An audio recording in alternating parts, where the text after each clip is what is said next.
नमस्कार दोस्तों, स्वागत है आप सभी का आपके प्यारे चैनल नर्सिंग एक जुनून पर। दोस्तों आज मैं आप लोग के लिए लेके आया हूँ कंप्लीट मेंटल हेल्थ नर्सिंग या हम कह सकते हैं साइकियाट्रिक की कंप्लीट स्टडी, जो कि आपको एक ही वीडियो पर मिलने वाला है दोस्तों। जी हाँ दोस्तों, YouTube पर ऐसा कोई भी वीडियो नहीं है दोस्तों जिससे कि कंप्लीट एक सब्जेक्ट का सारा स्टडी हम कर पाए। इसी बात को मैं ध्यान में रखते हुए आप सभी के लिए लेके आया हूँ कंप्लीट मेंटल हेल्थ नर्सिंग। इस वीडियो के लिए आप टाइम दीजिए और इस वीडियो को कंप्लीट देखिए, और मैं कोशिश करूँगा कि 1 से 1.5 घंटे के भीतर में आपका सारा साइकेट्रिक के जितने भी इंपॉर्टेंट टॉपिक हैं, जो कि एम्स के जो एग्ज़ाम होने वाले हैं, ESIC का अपकमिंग वैकेंसी है, तो दोस्तों ये सारा कंटेंट बहुत ही सेलेक्टेड है दोस्तों। और मैंने बहुत सारी बुक को रेफ़र करके ये सारे नोट्स लाए हैं, तो उम्मीद है कि ये वीडियो आप सभी के लिए बहुत ही बेहतर साबित होगा दोस्तों। इसके पहले अगर आपने हमारे चैनल को अभी तक सब्सक्राइब नहीं किया है तो सबसे पहले जाकर इस चैनल को सब्सक्राइब कर दीजिए। अगर आपने सब्सक्राइब कर दिए हैं तो इस वीडियो को आप लाइक कर दीजिए और अपने दोस्तों तक इस वीडियो का जो लिंक है उसे ज़रूर शेयर कीजिए, क्योंकि ज्ञान बांटने से ही बढ़ता है दोस्तों। तो चलो सीधे आ जाते हैं हमारे मेन टॉपिक के ऊपर। सबसे पहले समझने की कोशिश करते हैं कि आपके सामने यहाँ पे डिस्प्ले हो रहा होगा psychiatric complete study for nursing officer staff nurse. जी हाँ दोस्तों, जो हमारे लिए इम्पॉर्टेंट है आज का वीडियो वो है स्पेशल जो है नर्सिंग ऑफिसर स्टाफ नर्स के लिए ही है।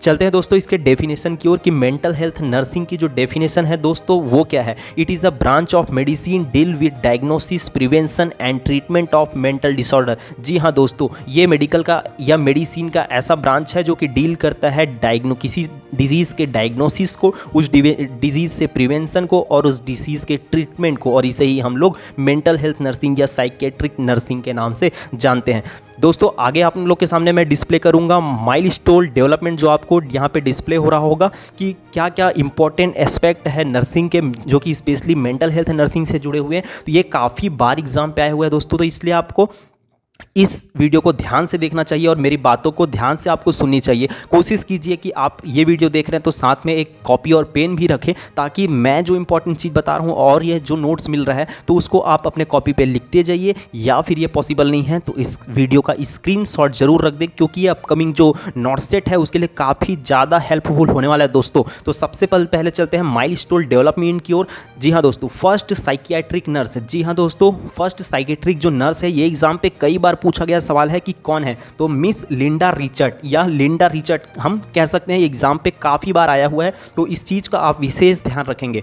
Father of modern psychiatric, father of modern जो साइकेट्रिक है दोस्तों वो है फिलिप पैनल। नेक्स्ट हम चलते हैं फादर ऑफ अमेरिकन साइकेट्रिक। जो अमेरिकन साइकेट्रिक अगर पूछा जाए तो बेंजामिन जो रस है दोस्तों वो इसका राइट आंसर हो जाएगा। कई बार ये एग्जाम पे आया हुआ है और हम अगर मेंटल हेल्थ नर्सिंग पढ़ रहे हैं तो इसको जानना काफ़ी ज़्यादा जरूरी हो जाता है। आगे बढ़ते हैं फर्स्ट साइकेट्रिक बुक। जी हाँ दोस्तों, फर्स्ट साइकेट्रिक जो बुक आई थी वो आई थी 1812 में, 1812 में, और इसको जो लिखने वाले थे वो थे बेंजामिन रस। और जैसे कि मैंने पहले ही बता दिया है कि फादर ऑफ अमेरिकन साइकेट्रिक जो है वो है बेंजामिन रस, भूलना नहीं है। इंडियन ल्यूनेटिक एक्ट आया दोस्तों। इंडियन ल्यूनेटिक, ये ल्यूनेटिक जो वर्ड है दोस्तों कहीं ना कहीं जो मेंटली इल पेशेंट है उनके लिए पहले यूज़ किया जाता था, अब तो मेंटली इल हम बोलते हैं उस मरीज को, लेकिन पहले हम लोग ल्यूनेटिक या ल्यूनेसी के नाम से जानते हैं। तो इंडियन ल्यूनेटिक एक्ट जो बना था 1912 में, इस चीज़ को याद रखेंगे।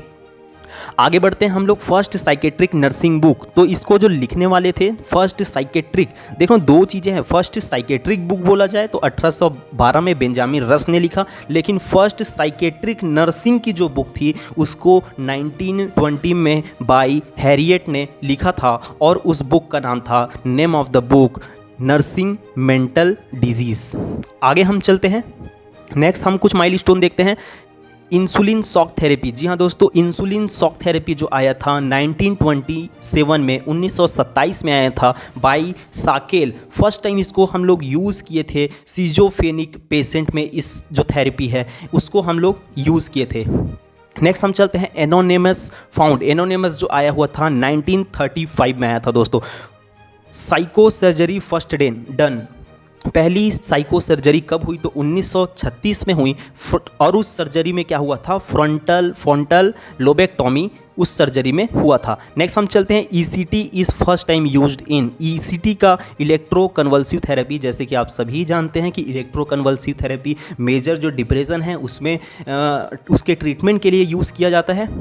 तो ईसीटी जो फर्स्ट टाइम यूज़ हुआ था 1938 में, 1938 में बाई कार्लेटी एंड बीनी। आप इसको सेरलेटी भी बोल सकते हैं, मैं यहाँ पे कार्लेटी और बीनी ये बहुत ही ज़्यादा इंपॉर्टेंट है दोस्तों। ईसीटी कब आया, 1938 में आया और कार्लेटी और बीनी जो साइंटिस्ट थे उन्होंने इसे लाया। नेक्स्ट हम चलते हैं साइको एनालिटिकल थ्योरी। जो साइको एनालिटिकल थ्योरी थी उसको 1939 में सिगमंड फ्रॉयड ने लाया था, also known as father of modern और education psychology.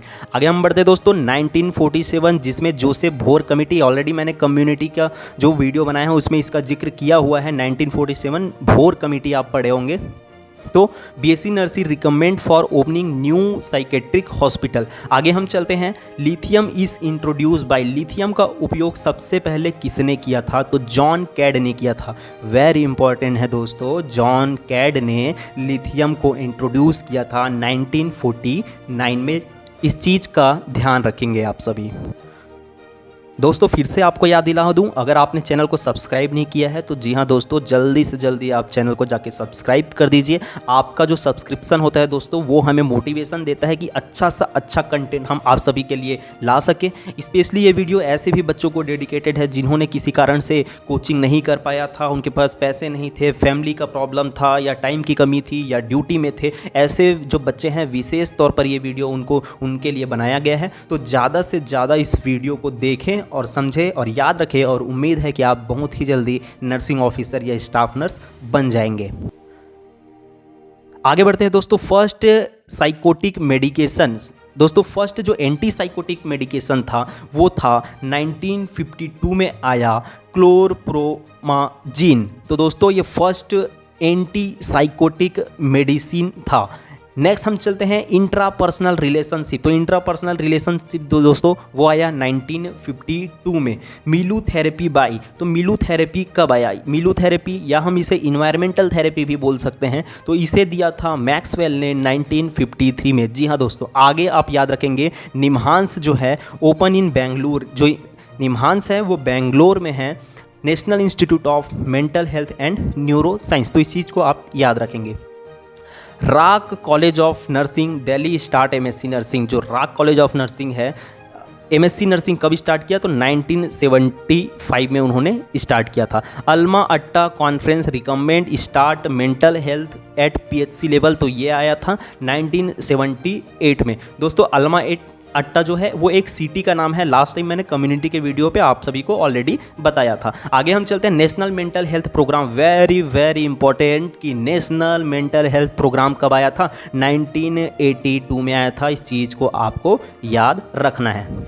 Narcotics and psychotropic act 1985 में आया था। इंडियन मेंटल हेल्थ एक्ट जो है वो आया था 1987 में। याद रखना, नेशनल मेंटल हेल्थ प्रोग्राम आया था 1982 में और इंडियन मेंटल हेल्थ एक्ट जो आया था वो है 1987 में।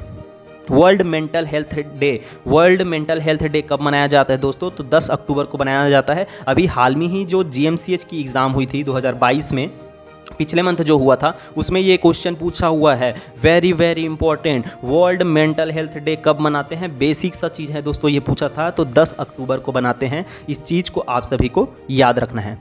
कुछ रिसर्च हुए हैं जो साइकेट्रिक में, तो उसके बारे में हम कुछ जानने की कोशिश करते हैं। Abolished practice of forcible restraint chaining mentally ill patient. तो उसे दिया था फिलिप पेनेल ने, जो कि फ्रांस से थे।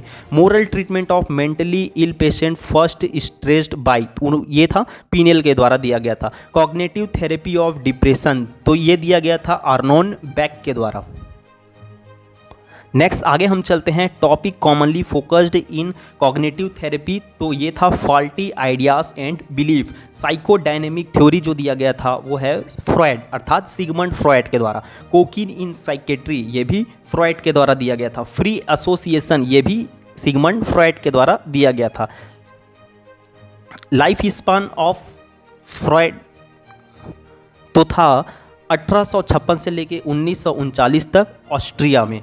Interpretation of dream by Freud, तो ये दिया गया था 1900 में। एम्बिविलेंस क्वाइनेड बाय, एम्बिविलेंस जो टर्म है वो दिया गया था यूजेन ब्लूलर के द्वारा। और इस चीज़ को बहुत ही ज़्यादा इंपॉर्टेंट आपको ध्यान रखना है कि सिजोफेनिया जो टर्म था उसको भी यूजेन ब्लूलर ने दिया था। वेरी वेरी इंपॉर्टेंट, सिजोफेनिया जो टर्म है उसको यूजेन ब्लूलर ने ही दिया था।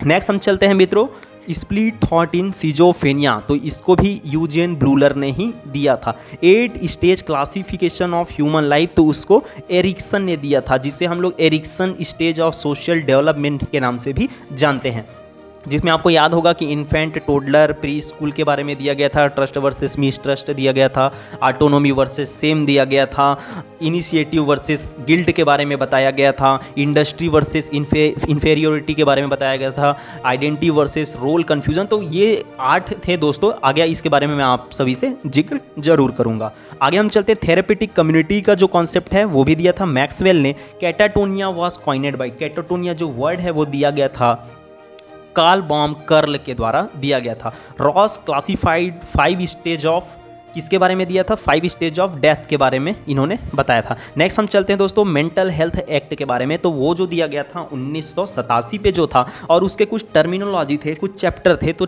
टोटल अगर मेंटल हेल्थ एक्ट में चैप्टर पूछा जाए तो 10 चैप्टर होते हैं दोस्तों। ये थोड़ा सा आपको कॉम्प्लिकेटेड लग सकता है, बट आपको उतना कॉम्प्लिकेट इस चीज़ को नहीं बनाना है, नहीं बनाने की कोशिश करनी है।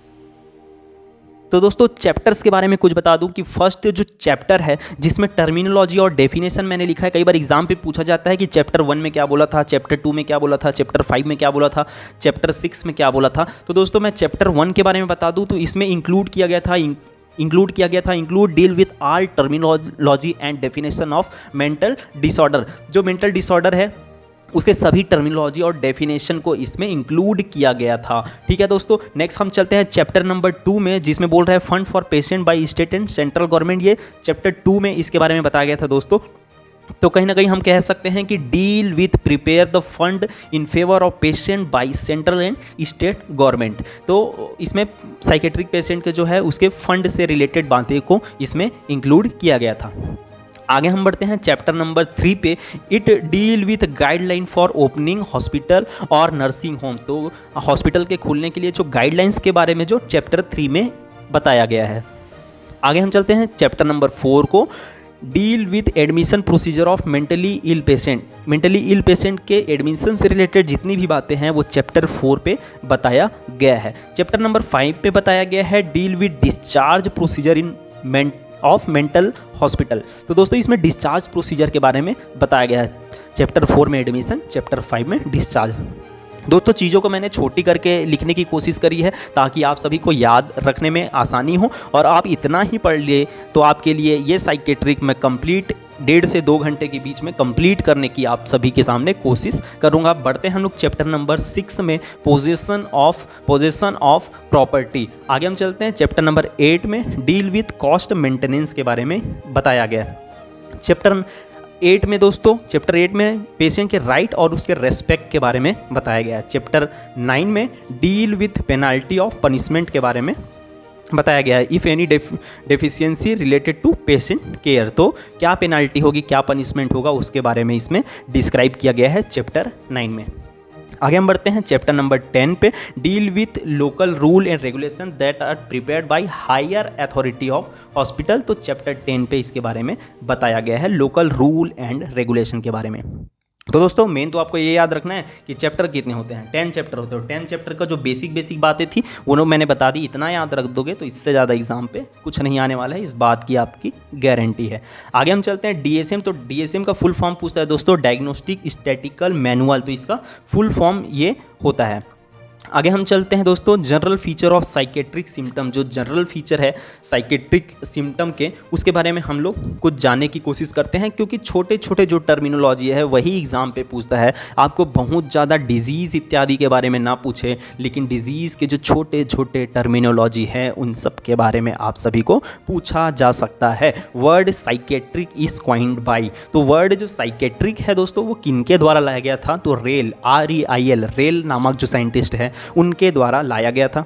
नेक्स्ट हम चलते हैं, जब साइकेट्रिक में डिजीज़ को पढ़ना होता है दोस्तों, तो हम लोग डिजीज़ को मेजर जो क्लासीफाई किया गया है वो साइकोसिस और न्यूरोसिस के बेसिस पे किया गया है। तो साइकोसिस इज कॉइन्ड बाय, साइकोसिस जो टर्मिनोलॉजी है वो किनके द्वारा लाया गया था, इस चीज़ को हमको याद रखना है। तो इसका नाम है अर्नेस्ट वॉन के द्वारा साइकोसिस जो टर्मिनोलॉजी है वो लाया गया था। उसी प्रकार neurosis is coined bye, neurosis जो दिया था कुलेन ने दिया था दोस्तों। इतना शानदार नोट्स है दोस्तों कि आप सभी को बहुत ही आसानी से आपको नहीं मिलेगा। मैंने काफ़ी सारी जो बुक है उस पर रिसर्च करके ये नोट्स बनाई हैं, क्योंकि आजकल जो नॉर्सेट, एम्स, ESIC इन सब का जो एग्ज़ाम है उसका लेवल काफ़ी हाई हो चुका है दोस्तों, लेकिन अभी भी बहुत सारी घिसी पीटी ही चीज़ें, बहुत सारे कोचिंग इत्यादि पे पढ़ाई जा रही है दोस्तों। तो मैं बहुत ही अपडेट जो वर्ज़न है आप लोग के लिए लेके आया हूँ। काफ़ी सारा आपको जो चीज़ें हैं इस वीडियो के माध्यम से आपको जानने को मिलेगी। फादर ऑफ मॉडर्न साइकेट्रिक तो वो है जॉन वेयर। आगे हम चलते हैं, इमोशन इज़ कंट्रोल्ड बाय, तो इमोशन जो है किनके द्वारा कंट्रोल होता है, तो ब्रेन के फ्रंटल लोब के द्वारा जो इमोशन है उसका कंट्रोल होता है। न्यूरोसिस एंड साइकोसिस differ by, very very important दोस्तों, आप सभी को सबसे ऊपर दिखाई दे रहा होगा, न्यूरोसिस एंड साइकोसिस डिफर बाय। न्यूरोसिस और साइकोसिस कैसे अलग है दोस्तों, तो उसके बारे में बता दूं कि इसमें लिखा हुआ है प्रेजेंस ऑफ इनसाइट। तो बहुत लोग को ये कन्फ्यूज़न होगा कि इनसाइट क्या चीज़ होता है। तो इनसाइट के बारे में मैं आपको बता दूं, खुद के बारे में जानना, खुद के बारे में जानना ही उस व्यक्ति का इनसाइट कहलाता है दोस्तों। अगर उसको पता है कि मैं एंजाइटी पे हूँ, अगर कोई मरीज एंजाइटी पे है और उसको पता है कि मैं एंजाइटी पे हूँ, तो एंजाइटी क्योंकि एक न्यूरोसिस का कंडीशन है, और जब भी याद रखना जितने भी न्यूरोटिक या न्यूरोसिस हैं वो मरीज हमेशा उसमें इनसाइट प्रेजेंट होता है। अगर कोई व्यक्ति एंजाइटी में है तो उसको पता होता है कि मैं एंजाइटी में हूँ। अगर कोई व्यक्ति OCD में है, ऑब्सेसिव कंपल्सिव डिसऑर्डर में है, वो भी एक तरह का न्यूरोसिस है, तो उसको भी पता होता है कि मेरे को ये चीज़ है, ये चीज़ मेरे साथ हो रही है। तो अपनी कमियों के बारे में, अपनी गलतियों के बारे में, अपने डिजीज़ के बारे में, अपने खुद के बारे में जानना को ही हम इनसाइट कहते हैं। तो हमेशा याद रखना, जो न्यूरोसिस होता है उसमें हमेशा इनसाइट प्रेजेंट होता है, और जो साइकोसिस होता है जैसे कि सिजोफ्रेनिया होता है, डिमेंशिया होता है, तो उसमें व्यक्ति को पता ही नहीं होता है कि उसको कौन सी बीमारियां हैं, उनमें क्या कमियां हैं, उनमें क्या गलतियां हैं। तो वो साइकोसिस वाले मरीज को पता नहीं होता। तो बेसिक सा डिफरेंस है दोस्तों, याद रखो कि न्यूरोसिस में इनसाइट प्रेजेंट होता है और साइकोसिस में इनसाइट प्रेजेंट नहीं होता। इसी के आधार पे हम साइकोसिस और न्यूरोसिस के बीच के अंतर को समझ सकते हैं, और इसमें टर्मिनोलॉजी में यही तो बोल रहे हैं यहाँ पे, न्यूरोसिस एंड साइकोसिस डिफर बाय, तो प्रेजेंस ऑफ इनसाइट, इनसाइट है या नहीं है के आधार पर हम साइकोसिस और न्यूरोसिस को अलग कर सकते हैं। उम्मीद है दोस्तों इनसाइट और साइकोसिस, न्यूरोसिस आप सभी को समझ में आया होगा।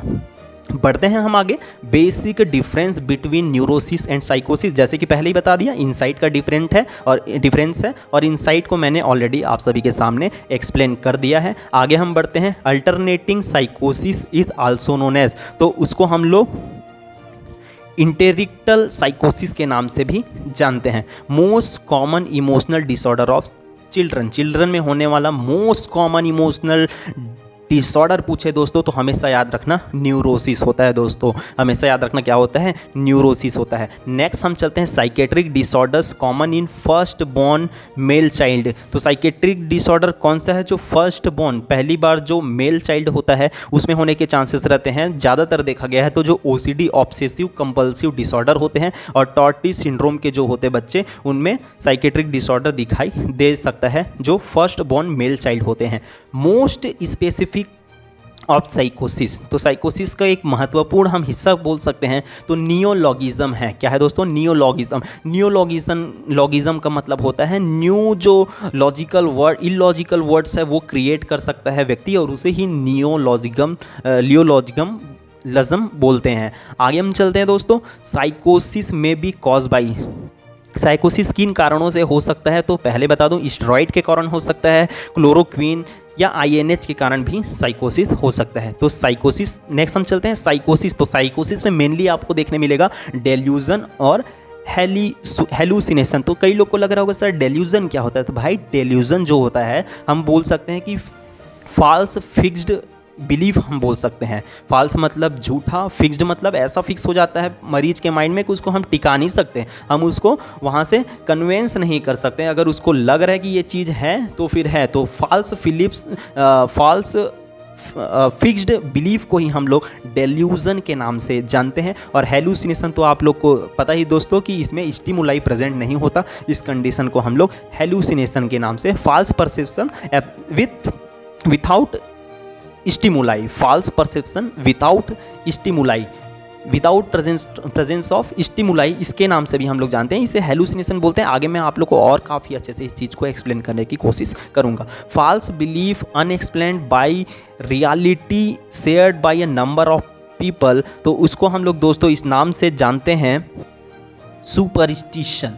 आगे हम चलते हैं, giving long answer with great deal of tedious and unnecessary detail, तो इसे दोस्तों हम लोग सर्कमस्टेंशियलिटी के नाम से जानते हैं। जैसे कि आपको टर्मिनोलॉजी से ही क्लियर हो गया हो, सर्कमस्टेंशियलिटी, तो सर्कम का मतलब ये मान सकते हो कि सर्कल मान सकते हो कि अगर किसी व्यक्ति से पूछा जाए कि किसी गोल ओरिएंटेड वर्ड के बारे में, सेंटेंस के बारे में, या फिर हम बोल सकते हैं किसी चीज़ों को पूछा जाए, तो व्यक्ति वो डायरेक्ट सीधे सीधे आंसर नहीं करके घुमा फिरा के उस आंसर तक पहुंचने की कोशिश करेगा। लेकिन इस बात सर्कमस्टेंशियलिटी की खासियत यह है कि मरीज हालांकि अपनी बातों को कितना भी घुमाए फिराए, लेकिन अंत में वो अपने आंसर पर पहुंच ही जाएगा। तो इसे सर्कमस्टेंशियलिटी के नाम से हम जानते हैं। दोस्तों इस चीज़ को मैं और भी कुछ एग्जाम्पल के द्वारा आपको क्लियर करना चाहूँगा।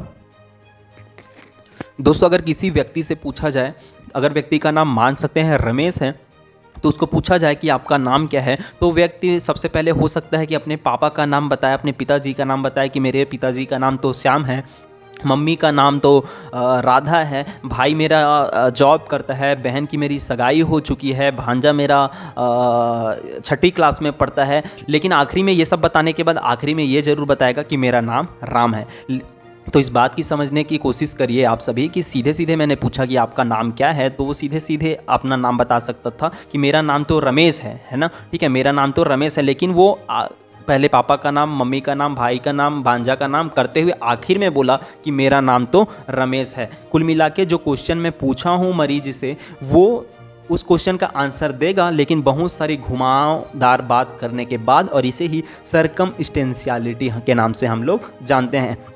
सर्कल तभी होता है दोस्तों जब हम अपने पेन के पॉइंट को चालू करते हैं, उसको राउंड करते हैं और फिर से उसी पॉइंट पर हम मिला देते हैं, तो इसे ही आप समझ सकते हैं कि सर्कमस्टेंशियलिटी कहते हैं। दोस्तों इसी में मैं आप लोग को एक वर्ड और बताना चाहूँगा, कईयों बार एग्जाम पे आता है, टेंजेंशियलिटी। तो दोस्तों जो टेंजेंशियलिटी है ना, अगर मैं उस व्यक्ति से पूछूंगा कि आपका नाम क्या है, रमेश से मैं पूछ रहा हूँ कि आपका नाम क्या है, तो वो दुनिया भर की बातें घुमा फिराएगा, लेकिन अंत में वो अपना नाम नहीं बताएगा। अगर नाम बता दिया तो वो है सर्कमस्टेंशियलिटी, अगर उसने अपना नाम नहीं बताया तो फिर इसे हम लोग बोलेंगे टेंजेंशियलिटी। तो सर्कमस्टेंशियलिटी में क्या है कि पेशेंट अपना जो गोल ओरिएंटेड आंसर है वो दे देता है, जो सही आंसर होता है वो दे देता है, घुमाने के बाद देता है। लेकिन टेंजेंशियलिटी में खाली घुमाते रह जाता है लेकिन आंसर नहीं देता। ये दोनों के बीच में डिफरेंस है दोस्तों, सर्कमस्टेंशियलिटी एंड टेंजेंशियलिटी। उम्मीद है दोस्तों आप सभी को समझ में आ गया होगा।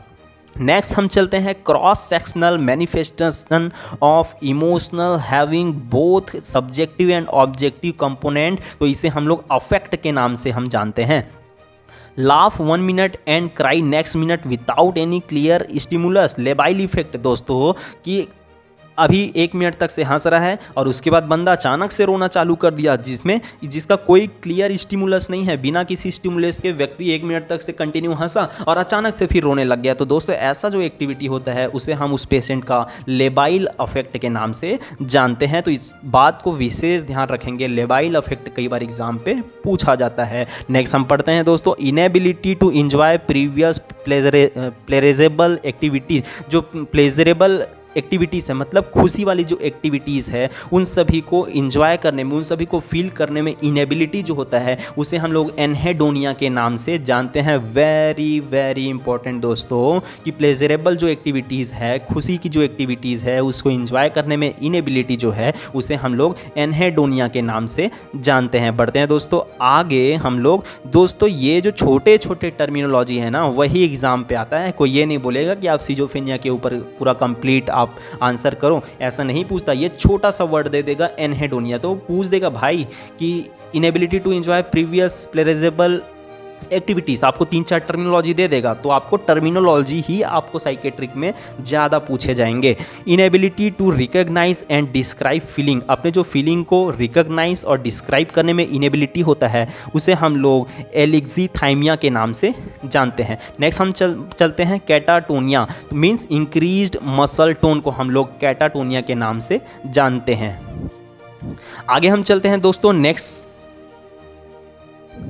एंग्लेपोइस लंप साइन जो है वो कहाँ दिखाई देता है, तो ये साइन ऑफ कैटाटोनिया होता है। नेक्स्ट हम चलते हैं abrupt loss of muscle tone, इसे हम लोग कैटाप्लेक्सी के नाम से जानते हैं। Abrupt loss of muscle tone cataplexy के नाम से हम लोग जानते हैं। लेकिन कैटाटोनिया किसको बोलते हैं, जिसमें मसल टोन क्या हो जाता है, इंक्रीज हो जाता है, उसे हम लोग क्या बोलेंगे, कैटाटोनिया। और जिसमें मसल टोन क्या हो जाता है, एब्रप्ट लॉस हो जाता है, उसे हम लोग कैटाप्लेक्सी के नाम से जानते हैं। आगे हम चलते हैं old repetitive goal directed movement. गोल डायरेक्टेड मूवमेंट जो होता है, रिपीटेटिव, कोई व्यक्ति गोल डायरेक्टेड मतलब हो सकता है कि वो सही काम कर रहा होगा लेकिन बार बार रिपीट करता है, इसे ही हम लोग मैनरिज्म के नाम से जानते हैं। Very very important terminology in psychiatric या mental health nursing, old repetitive goal directed movement is known as mannerism. Very very important. आगे हम चलते हैं repetition of terminal words of own speech, तो इसे हम लोग दोस्तों पेलिला लिया के नाम से जानते हैं।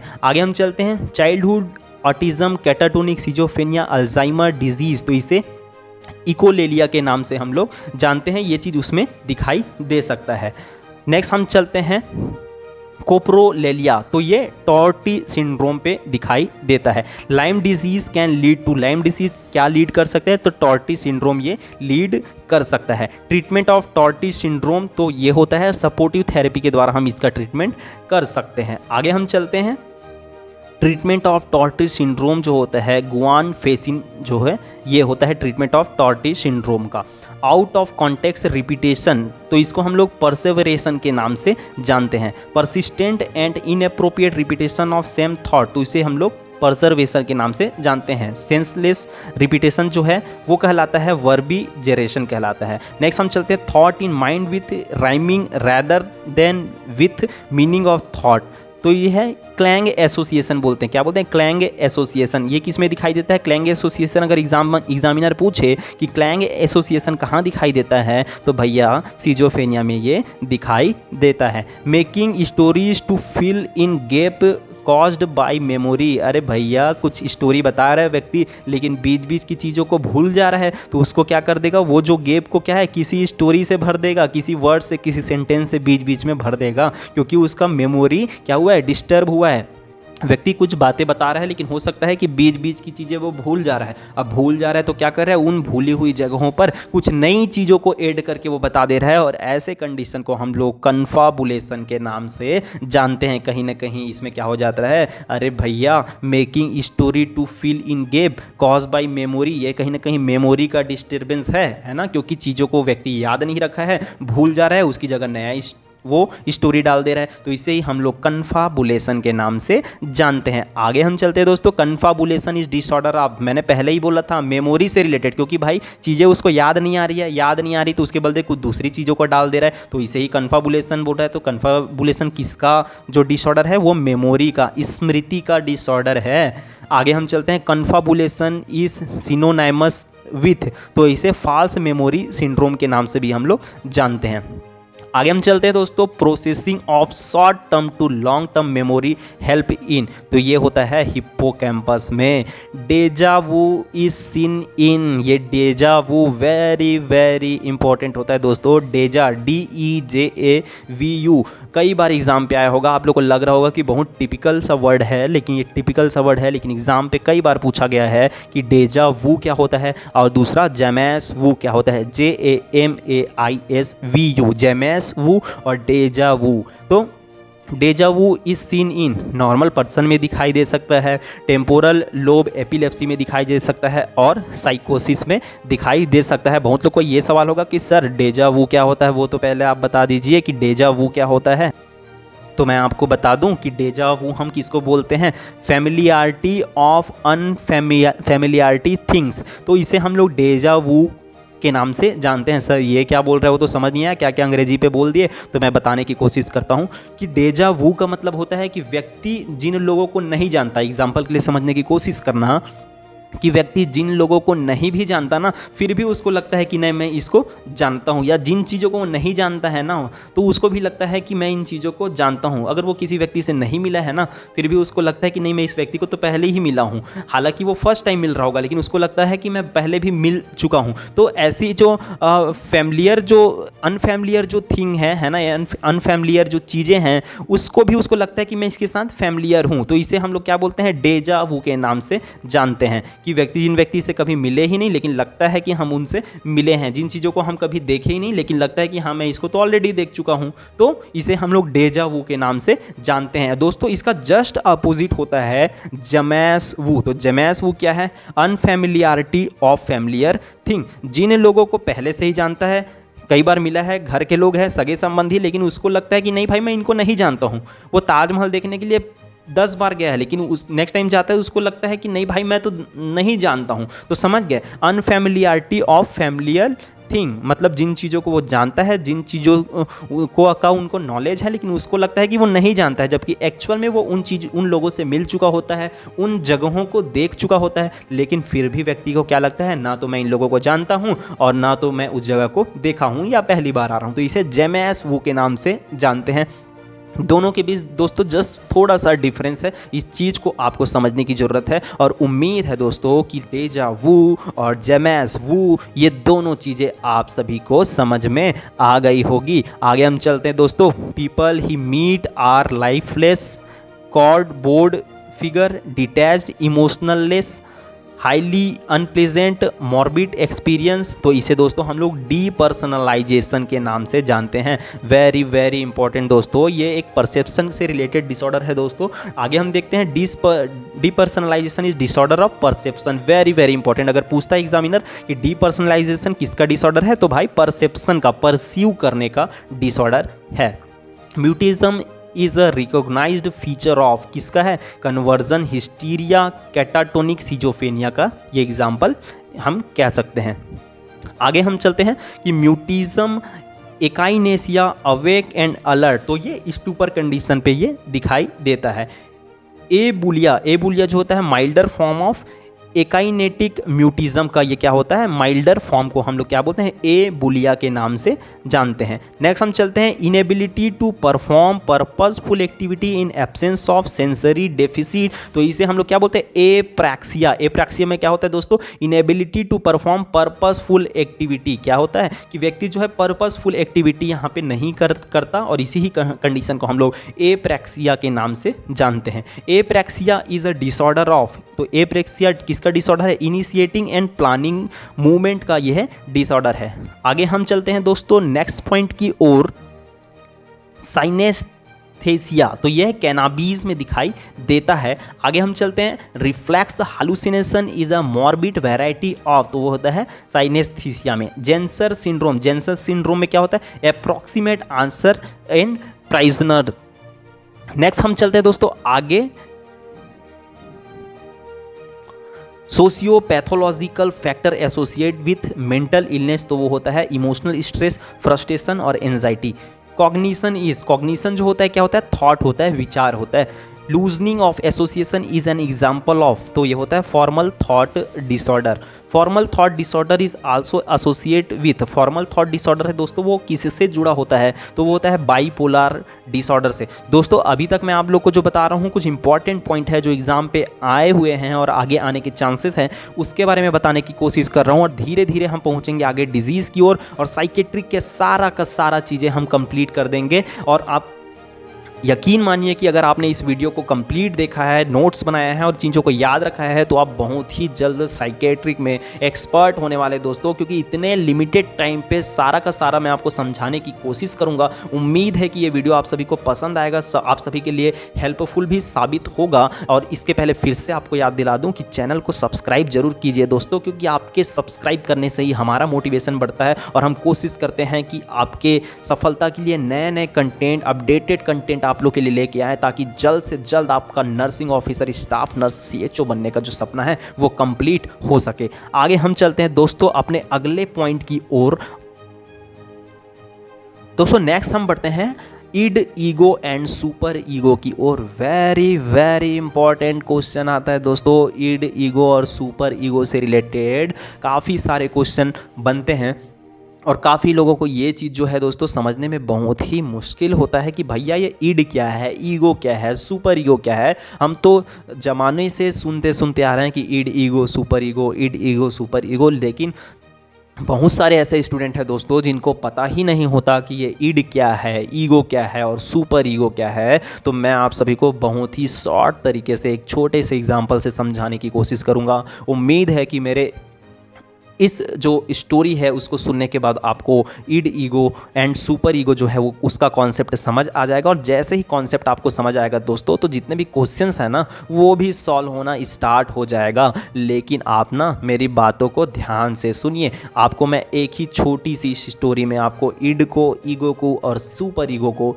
तीनों के तीनों को आपको समझा दूंगा। और ये अगर आप लोग समझ गए इसका ये मतलब है कि ईड, ईगो, सुपर ईगो से रिलेटेड क्वेश्चंस आप सभी से सॉल्व होना शुरू हो जाएगा। तो दोस्तों सबसे पहले मेरी छोटी सी स्टोरी सुनिए और उसके बाद आप इसको ज़रूर समझ जाएंगे। तो दोस्तों याद रखो कि मैं ये जो बताने वाला हूँ 3 प्रिंसिपल के ऊपर बेस्ड होगा। जैसे कि आप देखें सामने डिस्प्ले पे कि ईड इज़ बेस्ड ऑन, पहला बता रहा हूँ, id is based on pleasurable principle, pleasure principle है ना दोस्तों कि खुशी का प्रिंसिपल। ईड मतलब होता है खुशी, करना है तो करना है, खुशी मिलेगी तो मिलेगी। ईगो इज बेस्ड ऑन, तो ईगो जो है दोस्तों वो बेस्ड होता है रियलिटी प्रिंसिपल के ऊपर। किसके? रियलिटी प्रिंसिपल के ऊपर। और super ego is based on, तो क्या होता है दोस्तों? मोरालिटी प्रिंसिपल के ऊपर ये जो है वो बेस्ड होता है। तो दोस्तों मैं आपको एक एग्जांपल दे रहा हूँ कि मान के चलिए आप जा रहे हैं, आपको जाना है रायपुर टू जयपुर। आप जा रहे हैं रायपुर टू जयपुर। कैसे जाना है? लेकिन जाने के लिए यहाँ पे ट्रेन नहीं है दोस्तों, आपको जाना है रथ से। इमेजिन करिए कि एक रथ है, एक घोड़ा वाला रथ है। जैसे पहले चलता था ना बग्गी वाला, तो वैसा एक सिंगल घोड़ा वाला रथ है। उसमें एक घोड़ा है और रथ को ऑपरेट करने वाले, घोड़े को कंट्रोल करने वाले कौन हो? आप हो। आप मतलब हो ईगो हो। और आपकी जो बग्गी है, जो रथ है, उसके पीछे में आपके पिताजी बैठे हैं। मेरी कंडीशन को ध्यान से समझिए। एक रथ है, रथ में एक घोड़ा है, घोड़े के बाद उसको ऑपरेट करने के लिए आप हो जो उस घोड़े के रस्सी को पकड़ के रखे हुए हो, और नीचे पीछे आपके पिताजी बैठे हुए हैं। तो मैं घोड़ा को मान के चलूँगा ईड, आपको मान के चलूँगा क्योंकि आप रथ ऑपरेट कर रहे हैं तो ईगो, और आपके पिताजी हैं सुपर ईगो। ये कैसे? इस कॉन्सेप्ट को हम समझने की कोशिश करते हैं। बने रहिए वीडियो के साथ। दोस्तों अब आपको रायपुर से चलना है जयपुर, ठीक है? आपका रथ हो गया है रेडी। तो जब रथ रेडी हो जाएगा तो घोड़े के माइंड में क्या है? आपको जल्दी से जल्दी कहाँ पहुँचा देना? जयपुर पहुँचा देना। कहाँ से? रायपुर से जयपुर।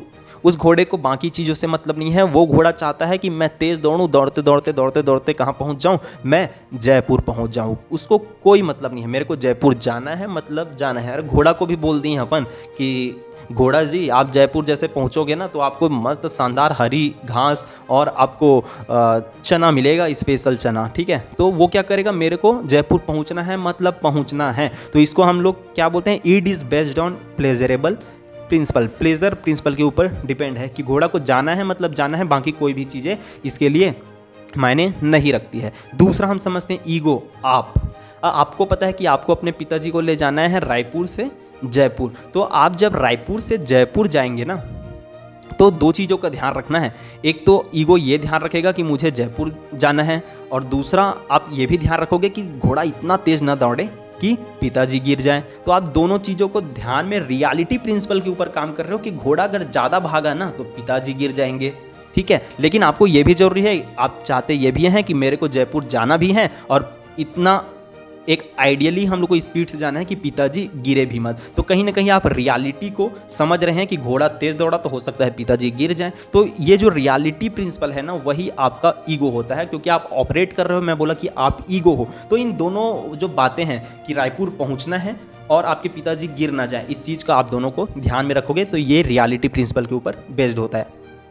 आखिर में हम चलते हैं super ego is based on, बोल रहे हैं मोरालिटी प्रिंसिपल। अब सुपर ईगो क्या है? सुपर ईगो है, मान के चलिए आपके पिताजी जो रथ के पीछे बैठे हैं, बुजुर्ग आदमी हैं 60 साल के 65 साल के, तो मोरालिटी क्या कहती है, नैतिकता क्या कहती है कि हमें धीरे स्पीड से जाना है। मोरालिटी की बातें तो यही है कि हमको कचरा सड़क पे नहीं फेंकना है। मोरालिटी की बातें तो ये है कि हमको अपने बड़ों का रिस्पेक्ट करना है। मोरालिटी की बातें तो ये है कि हम सभी का सम्मान करना है। मोरालिटी की बातें तो ये है कि हम घर से बाहर जा रहे हैं तो बिजली को बंद कर दें। तो बेसिक्स ये मोरालिटी की बातें हैं। तो मोरालिटी की बातें ये भी है कि जब आप गाड़ी चला रहे हैं या गाड़ी में बैठे हैं तो गाड़ी का जो स्पीड है वो लिमिटेड रहे। तो आपके पिताजी तो ये सोच रहे हैं कि भैया घोड़ा धीरे चलना चाहिए, आराम से धीरे चलना चाहिए, क्योंकि मोरालिटी वाली बात है, आपको स्पीड शोभा नहीं देती है ना। मोरालिटी की बातें ये हैं कि हमारा स्पीड कम से कम हो। तो देखो ये मेरे ख्याल से कॉन्सेप्ट आप लोगों को समझ आया होगा कि घोड़ा को खाली दौड़ना है, प्लेजरेबल प्रिंसिपल है, उसको जाके घास खाना है और चना मिलेगा, ठीक है। रियलिटी प्रिंसिपल में आपको ऑपरेट कर रहे हो कि आपको पिताजी को वहाँ पहुँचाना भी है और पिताजी गिरे भी मत, है ना, स्पीड को स्लो रखना है। और सुपर ईगो क्या बोल रहा है कि स्पीड भैया स्लो ही होना चाहिए, ठीक है। तो ये ईगो जो होता है ना, इन दोनों के बीच बैलेंस करके रखता है। तो उम्मीद है दोस्तों इस जो एग्जाम्पल से आप सभी को इड ईगो और सुपर ईगो का कॉन्सेप्ट जो है वो समझ आ गया होगा। एक दूसरा एग्जाम्पल जस्ट आपको 1 मिनट में दूंगा कि एक छोटा बच्चा तीसरी क्लास का हो सकता है कि वो क्लास में बैठा हो, अचानक से उसको भूख लगा। तो एक कंडीशन में बच्चा क्या करेगा, उसको बहुत तेज़ भूख लगा तो वो नहीं सोचेगा कि क्लास में और भी बच्चे हैं, पढ़ाई चल रही है, मैडम है क्लास में, देखेगी तो डांटेगी, वो सारा चीज़ नहीं देखेगा। उसको भूख लग रहा है मतलब खाना है, मतलब खाना है, चाहे दुनिया इधर से उधर हो जाए। उसको टिफ़िन लंच बॉक्स निकालेगा, वो अपने मैडम अपने क्लासमेट या स्टडी की परवाह किए बिना तुरंत टिफ़िन निकाल के वो खा लेगा। ये उस बच्चे का इड है। दूसरा ईगो, तो ईगो हम किसको कहेंगे, वो रियलिटी प्रिंसिपल होता है। तो बच्चा अगर है बैठा हुआ है तो ये सोच रहा है कि उसको भूख तो लग रहा है, खाना भी खाना है, मतलब ईड की ओर जाना है। दूसरा ये भी लग रहा है, सुपर ईगो की भी सोच रहा है वो, ठीक है, जो मोरालिटी की बातें हैं कि नहीं भैया हमें खाना किसी भी टाइम पे नहीं खाना है, लंच टाइम जब होगा तो लंच टाइम पे ही हमको खाना खाना है। समझ आ रही है बात कि हमको खाना तो खाना है, एक तो भूख भी लग रहा है, खाना है भी बोल रहा है मन, और दूसरा ये बोल रहा है कि नहीं बेटा थोड़ा और वेट कर ले, लंच टाइम पे खाना है, क्योंकि चलती क्लास में खाना गलत बात है, मोरालिटी की बात नहीं है ना, ठीक है। तो मोरालिटी की बात क्या है कि लंच में खाना है। तो इन दोनों के बीच में वो फंसा होता है, रियलिटी के कंडीशन में होता है कि भूख भी लग रहा है उसको और लंच टाइम का वेट भी करना है। तो ये उसका ईगो कहलाता है दोस्तों। लास्ट हम चलते हैं सुपर ईगो। तो सुपर ईगो में क्या है, मोरालिटी प्रिंसिपल बोल रहा है तो बच्चा क्या सोचेगा, नहीं भाई भूख लग रहा है, कोई बात नहीं, कोई दिक्कत नहीं है, भूख लग रहा है ठीक है, लेकिन हम लंच टाइम का वेट करेंगे, क्योंकि मोरालिटी यही बोलता है कि लंच टाइम पे ही हमको खाना खाना है। तो ये उस बच्चे का सुपर ईगो कहलाएगा। उम्मीद है दोस्तों ये दोनों एग्जाम्पल से आप सभी को इड ईगो और सुपर ईगो क्लियर हो ही गया होगा। नेक्स्ट हम चलते हैं कि ईड वॉज कॉइनेड बाई, ईड कौन दिया था, तो इसे सिगमंड फ्रॉइड ने दिया था। एग्जीक्यूटिव ऑर्गन ऑफ ईड, तो वो क्या होता है, ego. Part of mind working on reality principle, तो वो होता है ego. Concept of super ego, तो ये भी दिया था फ्रॉइड ने। Super ego contains ego idea. Next हम चलते हैं exclude painful stimulus from awareness, तो इसे हम लोग रिप्रेशन के नाम से जानते हैं। ये मैं कहीं ना कहीं आपको डिफेंस मैकेनिज्म से रिलेटेड कुछ इंपॉर्टेंट चीज़ें हैं। मैच्योर डिफेंस मैकेनिज्म, तो इसमें आता है सप्रेशन, सब्लिमेशन, एंटिसिपेशन, ह्यूमर और अल्ट्रुइज्म। नेक्स्ट हम चलते हैं मैच्योर डिफेंस मैकेनिज्म जो होता है एंटीसिपेशन जो होता है, और दूसरा जो होता है अल्ट्रुइज्म। मैच्योर डिफेंस मैकेनिज्म और क्या होता है, सप्रेशन, एंटीसिपेशन और सब्लिमेशन। साइकोलॉजिकल डिफेंस मैकेनिज्म, तो ये होता है डिस्प्लेसमेंट। न्यूरोटिक डिफेंस मैकेनिज्म जो होता है वो होता है रिप्रेशन। क्या होता है, न्यूरोटिक डिफेंस मैकेनिज्म होता है preparing mentally for facing an unacceptable situation, तो उसको हम लोग रिएक्शन फॉर्मेशन के नाम से जानते हैं। Alcoholic after rehabilitation works full time as a volunteer for non profit organisation assisting patient with liver cirrhosis, तो इसे हम लोग अल्ट्रुइज्म के नाम से जानते हैं। ब्लेमिंग अदर, दूसरे को ब्लेम कर देना, ये कहला कौन से डिफेंस मैकेनिज्म में होता है, प्रोजेक्शन पे होता है ना।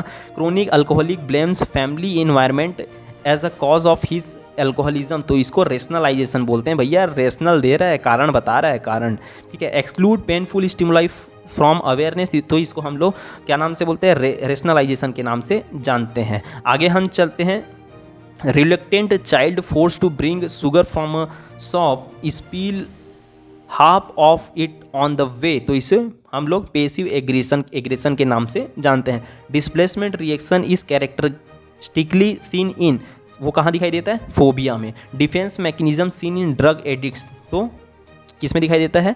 डेनाइल में। आगे हम चलते हैं डेल्यूजन के ऊपर। दोस्तों वेरी वेरी इंपॉर्टेंट बात है डेल्यूजन के बारे में मैं आपको बताऊंगा कि डेल्यूजन क्या होता है। मैंने पहले ही बताया था। डेल्यूजन तो एक पूछता है कि डेल्यूजन है क्या, तो भाई थॉट डिसऑर्डर है। ठीक है, क्या है? थॉट। हेलुसिनेशन, इल्यूजन जो क्या है वो परसेप्शन का डिसऑर्डर है। परसीव, गलत परसीव कर लेता है ना, गलत महसूस कर लेते हैं ना, उसे हम लोग क्या बोलते हैं? इल्यूजन और हेलुसिनेशन बोलते हैं, परसेप्शन का डिसऑर्डर। लेकिन डेल्यूजन क्या है? थॉट डिसऑर्डर है, सोच का डिसऑर्डर है।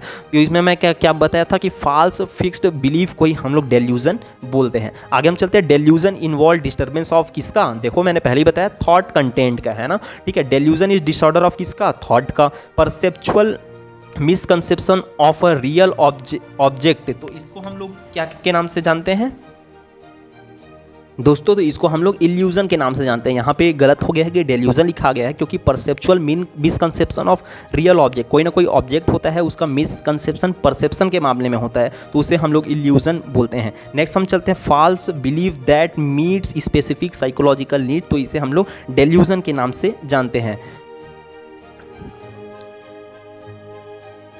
Delusion is not comprehensible and not reasonable, तो दोस्तों इसे हम लोग डेल्यूजन कहते हैं। वेरी वेरी इंपॉर्टेंट, हम लोग आगे बढ़ते हैं। Most common cause of mood congruent, तो ये कहाँ दिखाई देता है? मैनिया के कंडीशन पे दिखाई देता है दोस्तों। नेक्स्ट हम चलते हैं most common cause for delusion in elderly, तो ये कब होता है? मल्टीपल मेडिकेशन यूज जो करते हैं उसमें क्या होता है? Most common cause for delusion in elderly, Elder time पे दिखाई देता है। Most common type of delusion, तो याद रखना कि delusion of persecution, delusion of persecution जो है most common type of delusion होता है। दूसरा होता है डेल्यूजन ऑफ जलसी, तो ये प्रायोरिटी वाइज मैंने यहाँ पे बताया कि डेल्यूजन ऑफ परसिक्यूशन जो होता है फर्स्ट प्रायोरिटी में लिखना है। सेकंड जो, अगर फर्स्ट प्रायोरिटी वाला जो आंसर है वो नहीं है तो आपको डेल्यूजन ऑफ जलसी को राइट आंसर मानना है। बढ़ते हैं हम आगे। Minimum duration for delusional disorder तो वो होता है 3 मंथ, याद रखेंगे आप सभी। आगे हम बढ़ते हैं। डेल्यूजन सीन इन, डेल्यूजन कहाँ पे दिखाई देता है? सीवियर डिप्रेशन के कंडीशन में और कोटार्ड्स सिंड्रोम्स में ये दिखाई देता है। आगे हम चलते हैं। निहिलिस्टिक डेल्यूजन, ये क्या होता है? निहिलिस्टिक डेल्यूजन, तो इसमें होता है दोस्तों कि मरीज जो है दुनिया के अस्तित्व को स्वीकार नहीं करता है। डेल्यूजन इन न्यूरोसिफिलिस, तो डेल्यूजन इन न्यूरोसिफिलिस में क्या होता है? डेल्यूजन ऑफ ग्रैंडियोसिटी, ग्रैंडियोसिटी में होता है दोस्तों कि अपने आप को व्यक्ति बहुत ही महान या महान व्यक्तियों के समकक्ष, या खुद को प्रधानमंत्री समझ सकता है, खुद को एसपी समझ सकता है, कलेक्टर समझ सकता है, तो उसमें वो ग्रैंडियोसिटी कहलाता है। डेल्यूजन ऑफ ग्रैंडियोसिटी किसमें दिखाई देता है? सीजोफेक्टिव मैनिया, पैरानॉइड सीजोफेनिया, 2 कंडीशन पे मेनली ये डेल्यूजन ऑफ ग्रैंडियोसिटी, खुद को बहुत बड़ा तोपचंद मान लेना, डेल्यूजन ऑफ ग्रैंडियोसिटी कहलाता है। Police is after him to would arrest him, तो ये है डेल्यूजन ऑफ परसिक्यूशन। अरे भाई इसको डर लगते रहता है, इसको डर लगता है चीज़ों से कि पुलिस आएगा तो इसको क्या करेगा? अरेस्ट कर लेगा। Controlled by radio wave by his neighbour, तो इसमें बोल रहा है controlled by radio wave by his neighbour, इसमें मरीज को क्या लगता है कि रेडियो वेव के द्वारा वो मेरे माइंड को कंट्रोल कर रहा है या मेरे बारे में जानकारी इकट्ठा कर रहे हो, तो उसको हम लोग डेल्यूजन ऑफ परसिक्यूशन के नाम से जानते हैं। डेल्यूजन ऑफ परसिक्यूशन जो है सीजोफेनिया, पैरानॉइड साइकोसिस, मैनिक एपिसोड या मेलेनकोलिया के कंडीशन पे दिखाई दे सकता है। डेल्यूजन ऑफ डबल होने का जो डेल्यूजन है वो दिखाई देता है कैपग्रास सिंड्रोम के कंडीशन में। Capgras syndrome is more common in, तो वो कहाँ दिखाई देता है? पैरानॉइड सीजोफेनिया के कंडीशन पे दिखाई देता है। आगे हम चलते हैं दोस्तों। नेक्स्ट हम आगे बढ़ते हैं इंपॉर्टेंट पॉइंट की ओर। कैरेक्टरिस्टिक सिम्टम ऑफ ऑर्गेनिक साइकोसिस, दूसरो ट्रांसिएंट डेल्यूजन के नाम से हम लोग जानते हैं। याद रखना delusion, hallucination, disturb cognitive function जो है ये सभी ऑर्गेनिक ब्रेन सिंड्रोम पे दिखाई दे सकते हैं। आगे हम चलते हैं दोस्तों इल्यूजन के बारे में। इल्यूजन को पहले ही मैं बता दिया कि इसमें क्या होगा? स्टिमुलाई है। आप सभी ने वो बात तो सुनी होगी कि एक अंधेरे में एक रस्सी को व्यक्ति सांप समझ बैठा, तो रस्सी क्या है? स्टिमुलस है। तो प्रेजेंस ऑफ स्टिमुलस, वहाँ रस्सी है, रस्सी को व्यक्ति अंधेरे में सांप समझ लिया, या फिर टच हुआ तो उसे सांप समझ लिया, तो ये क्या है? स्टिमुलस तो प्रेजेंट है, रस्सी तो प्रेजेंट है, लेकिन हमको क्या हो गया? मिस इंटरप्रिटेशन हो गया, हम इंटरप्रिटेट नहीं कर पाए, हम जान नहीं पाए कि भाई वो रस्सी था, हमको लगा कि सांप था। तो ये कंडीशन क्या है? Miss interpretation with stimulus. अगर स्टिमुलस प्रेजेंट है, रस्सी प्रेजेंट है, तो आप लेकिन आपको सांप महसूस हुआ, तो ये कंडीशन होता है इल्यूजन का कंडीशन होता है। लेकिन वही चीज़ दोस्तों हेलुसिनेशन में क्या होगा कि स्टिमुलस प्रेजेंट नहीं होगा, रस्सी प्रेजेंट ही नहीं होगा, लेकिन आपको क्या दिखाई दे रहा है, आपको दिखाई दे रहा है सांप, जबकि रस्सी भी नहीं है, वहाँ पे खाली जमीन है, लेकिन आपको सांप दिखाई दे रहा है। यहाँ पे क्या हुआ, स्टिमुलस जो है, रस्सी जो है प्रेजेंट नहीं है। तो विदाउट स्टिमुलाई भी अगर होता है तो उसे हेलुसिनेशन कहते हैं, और विथ स्टिमुलस होता है तो उसे हम लोग इल्यूजन के नाम से जानते हैं। नेक्स्ट हम चलते हैं phantom limb pain is an example of illusion होता है दोस्तों। Phantom limb pain is example of illusion. Seen a rope and fear like a snake, पहले ही बता दिया illusion. Aberrant bizarre perception and interpretation of real object, तो इसे हम लोग इल्यूजन के नाम से हम जानते हैं। नेक्स्ट हम पढ़ते हैं अपने टॉपिक की ओर, hallucination. Hallucination is disorder of perception, पहले ही बता दिया हूँ। False perception without external object और स्टिमुलस, तो हेलुसिनेशन बोलेंगे। Perception occurring without external stimulus, तो हेलुसिनेशन बोलेंगे। हेलुसिनोजेंस क्या होता है, एलएसडी होता है, मैस्केलिंग होता है, और क्या होता है, फैंसी क्लाइडीन जो होता है वो क्या है, हेलुसिनोजेंस होता है। ठीक है। एक्सपीरियंस्ड वाइल अवेकनिंग, ये क्या होता है दोस्तों, वेरी वेरी इंपॉर्टेंट। जब एक्सपीरियंस्ड वाइल अवेकनिंग, जब हम सो के जागते हैं या सोने के बाद जब उठने वाले कंडीशन पे हमको हेलुसिनेशन अगर महसूस होता है तो इसको हम लोग हिप्नोपॉम्पिक कहते हैं, हिप्नोपॉम्पिक हेलुसिनेशन बोलते हैं। याद रखना दोस्तों, व्यक्ति जब सोया हुआ है, सो के जब उठने वाला है, उसको हेलुसिनेशन फील हो रहा है किसी भी टाइप का, तो इसको हिप्नोपॉम्पिक हेलुसिनेशन हम कहते हैं। दूसरा देखते हैं, hallucination occurring during onset of sleep, जब हम सोने के लिए जा रहे होते हैं, नींद के कंडीशन में जाने वाले होते हैं, उस कंडीशन पे अगर हमको हेलुसिनेशन दिखाई देता है, सुनाई देता है, तो इसको हम लोग हिप्नोगोगिक बोलते हैं। तो दो मेजर डिफरेंस है, इसको याद रखेंगे कि जब हम सोने वाले हैं उस टाइम पे हेलुसिनेशन है तो हिप्नोगोगिक है, और जब सो के उठने वाले के टाइम पे रहेंगे तो इसको हम लोग हिप्नोपॉम्पिक के नाम से जानते हैं। वेरी वेरी इंपॉर्टेंट क्वेश्चन है दोस्तों, आप सभी को ये याद रखना है। आगे हम बढ़ते हैं। अरे चैनल को सब्सक्राइब कर दो, और कर लिए हो तो लाइक कर दो, लाइक भी कर दिए हो तो लिंक को शेयर कर दो दोस्तों तक, और बोलो कि भैया 1-2 घंटे में ऐसा वीडियो नहीं मिलेगा, आप सभी को बहुत ही इंपॉर्टेंट। आगे हम चलते हैं दोस्तों।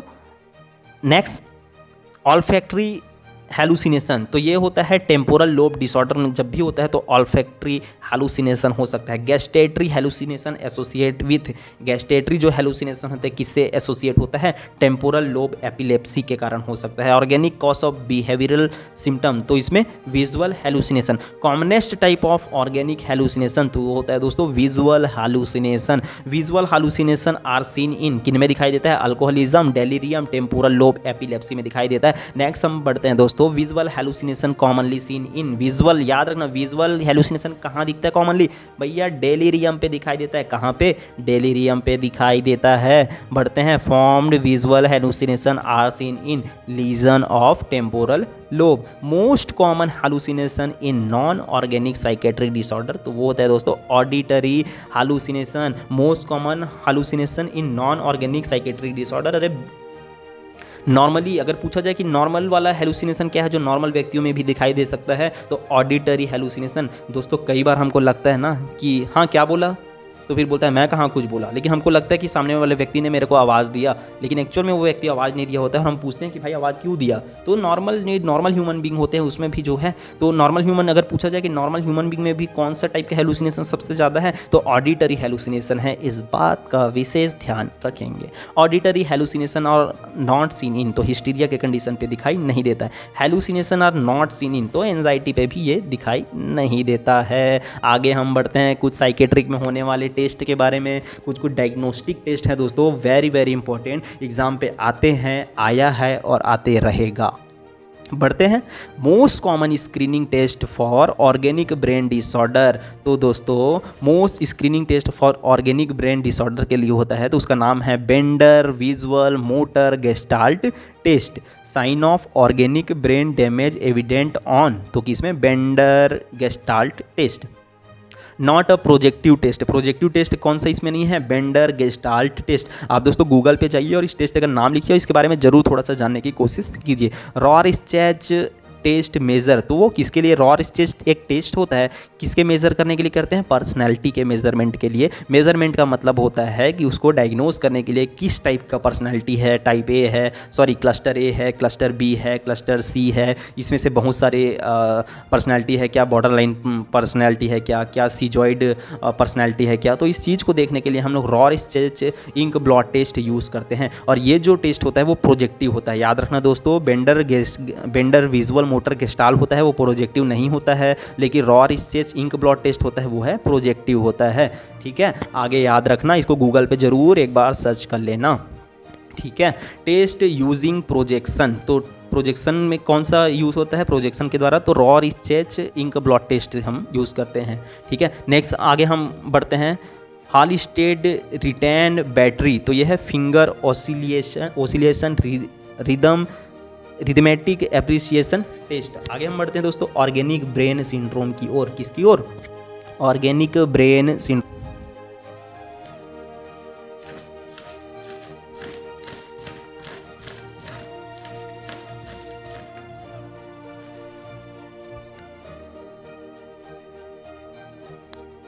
तो आगे हम पढ़ेंगे ऑर्गेनिक ब्रेन सिंड्रोम। और मैं बता दूं कि भैया ऑर्गेनिक जो ब्रेन सिंड्रोम है ना, देखो अब हमको डिजीज़ के बारे में देखेंगे, कुछ साइकेट्रिक डिसऑर्डर के बारे में देखेंगे। तो सबसे पहले तो ये बता दूं कि एक साइकोसिस है। साइकोसिस मतलब मेजर डिफरेंस बताया था साइकोसिस और न्यूरोसिस के बीच में, कि साइकोसिस में क्या होता है, इनसाइट प्रेजेंट नहीं होता है, और न्यूरोसिस में क्या होता है, जो इनसाइट है वो प्रेजेंट होता है। जैसे साइकोसिस के कुछ एग्जाम्पल बता देता हूँ, जैसे कि डेलेरियम है, डिमेंशिया है, सीजोफेनिया है, मैनिया है, डिप्रेशन है, जिसको हम लोग बाइपोलर डिसऑर्डर के नाम से बोलते हैं। तो ये सारे साइकोसिस हैं। अरे न्यूरोसिस क्या है? एंजाइटी है, फोबिया है, ओसीडी है, डीसीडी है, या हिस्टीरिया है, या हाइपोकॉन्ड्रियासिस है। तो ये सभी न्यूरोसिस का एग्जाम्पल है। तो इस चीज़ को आप लिख लीजिए ताकि आपको कन्फ्यूज़न नहीं होगा। ये इंडियन क्लासिफिकेशन दिया गया था, नेगी, वीक, सिंगर और वर्मा के द्वारा ये क्लासिफिकेशन दिया गया था, है ना। ठीक है, तो हम देखते हैं सबसे पहले ऑर्गेनिक ब्रेन सिंड्रोम। साइकोसिस पे हम पढ़ रहे हैं, इसको ध्यान रखना। Visual hallucination without auditory hallucination किस में दिखाई देता है? ऑर्गेनिक ब्रेन सिंड्रोम पे ये दिखाई देता है। Delusion hallucination disturb cognitive function, तो ये कहाँ दिखाई देता है? ऑर्गेनिक ब्रेन सिंड्रोम पे दिखाई देता है। Disorientation is commonly seen with, disorientation कहाँ पे दिखाई देता है भैया? ऑर्गेनिक ब्रेन डैमेज पे दिखाई देता है। डिस्टर्ब ओरिएंटेशन कहाँ दिखाई देता है? ऑर्गेनिक मेंटल डिसऑर्डर पे ये दिखाई देता है। आगे हम चलते हैं, organic mental disease is indicated by, तो ये क्या होता है? डेल्यूजन। आगे हम चलते हैं, suggestive of organic cause of behavioural symptom, तो इसको हम लोग प्रोमिनेंट विजुअल के नाम से जानते हैं। Hallucination behavioural problem suggesting organic brain lesion, तो इसमें क्या दिखाई दे सकता है आपको? Visual hallucination. Disorientation for time, तो कॉर्सोकॉफ साइकोसिस, डिमेंशिया और डेलीरियम में डिसओरिएंटेशन रिलेटेड टू टाइम दिखाई दे सकता है। दोस्तों इन पॉइंट को मैं आप लोग के सामने इसलिए पढ़ रहा हूँ क्योंकि ये एज इट इज़ क्वेश्चन आने की संभावना एग्जाम पे हमेशा होती है। तो मैं आप लोग को बार बार यही सलाह दे रहा हूँ, या तो आप कॉपी पे लिख लीजिए इन पॉइंट को, या स्क्रीनशॉट ले लीजिए। लेकिन स्क्रीनशॉट होता यह है दोस्तों कि हम कुछ दिन तक से मोबाइल में रखे रहते हैं, बट मोबाइल से पढ़ाई होना एक मुश्किल होता है। नोट्स में जो होता है आपके पास परमानेंट होता है, उसकी विजिबिलिटी बहुत सही होती है, आपकी आंखों को भी नुकसान नहीं पहुंचता है। तो ज़्यादा अच्छा है कि वीडियो को पॉज करते हुए, सुनते हुए, समझते हुए चीज़ों को, क्योंकि मैं उन चीज़ों को ज़रूर एक्सप्लेन कर रहा हूँ जो आपको जानना ज़रूरी है, और जो पॉइंट क्लियर कट है उसको मैं बहुत ही ज़्यादा एक्सप्लेन करने की कोशिश मेरी नहीं है। तो दोस्तों चैनल को सब्सक्राइब कर लो यार, और कर लिए हो तो लाइक कर दो यार। ठीक है, आगे हम बढ़ते हैं कहाँ? डेलीरियम की ओर। तो डेलीरियम क्या है? एक तरह का हम बोल सकते हैं कि साइकोसिस वाला ही कंडीशन है। ऑर्गेनिक जो ब्रेन सिंड्रोम है उसका हम पार्ट बोल सकते हैं, एक हिस्सा बोल सकते हैं डेलीरियम, और दूसरा होता है डिमेंशिया। तो डेलीरियम हम पहले देख लेते हैं कि most common organic brain syndrome, देखो मोस्ट कॉमन बोल रहा है, very very important, most common organic brain syndrome बोल रहा है दोस्तों, तो क्या होगा? डेलीरियम होगा। फीचर ऑफ डेलीरियम, देखो मैं बता दूं कि डेलीरियम में होता क्या है। तो डेलीरियम एक तो बोल सकते हैं कि कॉन्शियसनेस रिलेटेड डिस्टर्बेंस या एबनॉर्मेलिटी है, या हम लोग डेलीरियम बोल सकते हैं, delirium is short term cognitive impairment disorder के नाम से भी हम इसको जान सकते हैं। और डेलीरियम जो होता है दोस्तों रिवर्सिबल होता है, इस चीज़ को हमको ध्यान में रखना है। तो फीचर्स ऑफ डेलीरियम बता देता हूँ, disorientation, attention deficit, autonomic instability, Altered sleep awake pattern और हेलुसिनेशन दिखाई दे सकता है। डेलीरियम इज क्या, रिवर्सिबल, पहले ही बताया। और delirium is short term cognitive impairment, बता दिया। मोस्ट कॉमन हेलुसिनेशन इन डेलीरियम, अरे भैया मोस्ट कॉमन हेलुसिनेशन इन डेलीरियम कब दिखाई देता है, विजुअल हेलुसिनेशन। याद रखना दोस्तों, डेलीरियम एक नॉर्मल सी चीज़ हम कह सकते हैं कि किसी व्यक्ति का एनेस्थीसिया लगा हुआ है, उसकी सर्जरी हुई और सर्जरी से जैसे ही वो अपने वार्ड में आता है तो कहीं ना कहीं उस व्यक्ति को तुरंत वो कॉन्शियसनेस लेवल में नहीं आता, डिसओरिएंटेशन होता है उस व्यक्ति को। और ऐसे ही कंडीशन में जो सबसे ज़्यादा दिखाई देता है ना वो होता है विजुअल हेलुसिनेशन। मतलब कोई व्यक्ति आईसीयू से आया है नॉर्मल वार्ड में, या किसी की सर्जरी हो रखी है और वो वापिस अपने वार्ड पे आ रहा है और ड्यू टू एनेस्थीसिया क्या होता है, उसको जो कॉन्शियसनेस लेवल है वो कम होता है, और ऐसे कंडीशन में व्यक्ति को विजुअल हेलुसिनेशन सबसे ज़्यादा दिखाई देता है। वेरी वेरी इंपॉर्टेंट क्वेश्चन बनेगा यहाँ से, मोस्ट कॉमन हेलुसिनेशन इन डेलीरियम, तो विजुअल, याद रखना क्या, विजुअल, उसको कोई कुछ चीज़ें दिखाई देती है। नेक्स्ट हम बढ़ते हैं कॉमनेस्ट सिम्टम पोस्ट ऑपरेटिवली। अरे बताया तो था दोस्तों डेलीरियम होगा, देखो आ गए है ना। Highest risk factor of delirium, तो हाईएस्ट रिस्क फैक्टर डेलीरियम किस में होता है, आईसीयू के जो मरीज होते हैं उनको हो सकता है, ठीक है। एजेंट कॉजिंग डेलीरियम, तो धतूरा, धतूरा खा के क्या बोलते हैं, पागल हो गया लड़का, धतूरा खा के बोलते हैं। तो एजेंट कॉजिंग डेलीरियम कौन, धतूरा जो होता है वो डेलीरियम कॉज कर सकता है। डेलीरियम इज एसोसिएट विद, किसके साथ एसोसिएट है, धतूरा से, लेड से, लेड को जिसको हम लोग प्लम्बम के भी नाम से जानते हैं। ओपियोइड से होता है, कैनबिस से भी वो क्या हो सकता है, ये जुड़े हुई चीज़ें हैं एक दूसरे से। Delirium is mostly seen in, कहाँ, tertiary care service, tertiary care service में क्या होता है, डेलीरियम अधिकतर दिखाई देता है। वेरी वेरी इंपॉर्टेंट क्वेश्चन बनता है दोस्तों कि सन डाउनिंग इफेक्ट कहाँ दिखाई देता है, तो डेलीरियम में दिखाई देता है, या डेलीरियम नहीं रहे तो ऑर्गेनिक ब्रेन डिसऑर्डर भी हम बोल सकते हैं। अगर स्पेसिफाइड डेलीरियम नहीं की दिया हुआ है तो ऑर्गेनिक ब्रेन डिसऑर्डर इसका आंसर होगा। तो अगर दिया है तो सन डाउनिंग कहाँ दिखाई देता है, तो डेलीरियम के कंडीशन पे सन डाउनिंग इफेक्ट जो है वो दिखाई देता है। सन डाउनिंग को गूगल पे जरूर सर्च करना नॉर्सेट के बाद, लेकिन अभी मैं बता दूं कि अभी आपको खाली इतना जानना काफ़ी है कि ये डेलीरियम में दिखाई देता है। Delirium is associate with hyponatraemia, hypokalaemia और meningitis. Illusion with altered sensorium, तो ये दिखाई देता है डेलीरियम में। Slow wave in EEG activity किसके कारण होता है, डेलीरियम के कारण होता है। नेक्स्ट हम पढ़ते हैं disorientation is most common in delirium. तो भैया सबसे ज़्यादा जो डिसओरिएंटेशन किससे रिलेटेड होता है, टाइम रिलेटेड डिसओरिएंटेशन डेलीरियम में सबसे ज़्यादा होता है। मरीज को ये नहीं पता कि सुबह का 6 बजा हुआ है कि शाम का 6 बजा हुआ है कि 12 बजे कि 1 बज गया, तो टाइम को लेके हमेशा कंफ्यूज होता है डेलीरियम से ग्रसित जो मरीज होता है। मोस्ट कॉमन स्क्रीनिंग टेस्ट तो होता है, पहला क्या होता है डेलीरियम के लिए, विजुअल मोटर गेस्टाल्ट टेस्ट होता है। किसके, डेलीरियम के डायग्नोसिस के लिए स्क्रीनिंग तो टेस्ट होता है most common, visual motor gestalt test. और दूसरा टेस्ट होता है वो होता है बेंडर गेस्टाल्ट टेस्ट। तो दोस्तों आगे बढ़ते हैं हम। Nursing action priority during care of patient with delirium. अरे भैया डेलीरियम का मरीज क्या है, थोड़ा सेमी कॉन्शियस में है, डिसओरिएंटेशन है, तो हमारे नर्सिंग प्रायोरिटी पूछता है एग्जामिनर कि डेलीरियम वाले मरीज का नर्सिंग प्रायोरिटी क्या होगा, नर्सिंग केयर आप क्या करेंगे, तो भाई प्रिवेंट फ्रॉम इंजुरी, मरीज को इंजुरी से बचाना है क्योंकि पेशेंट जो है सेमी कॉन्शियस में है, ठीक है उसका। और क्या है, डेलीरियम का मरीज जो है वो है डिसओरिएंटेशन के कंडीशन में है। लिलीप्टेशन हेलुसिनेशन इज एसोसिएट विथ, तो ये कहाँ दिखाई देता है, डेलीरियम के कंडीशन में। डिक्रीज अटेंशन, अटेंशन भी कम होता है डेलीरियम में। डेल्यूजन इन डेलीरियम, तो इसे हम लोग ट्रांसिएंट के नाम से जानते हैं। Delirium is associate with disorientation, अरे भाई कब से तो बता रहा हूँ। Delirium and schizophrenia differentiated by complete consciousness.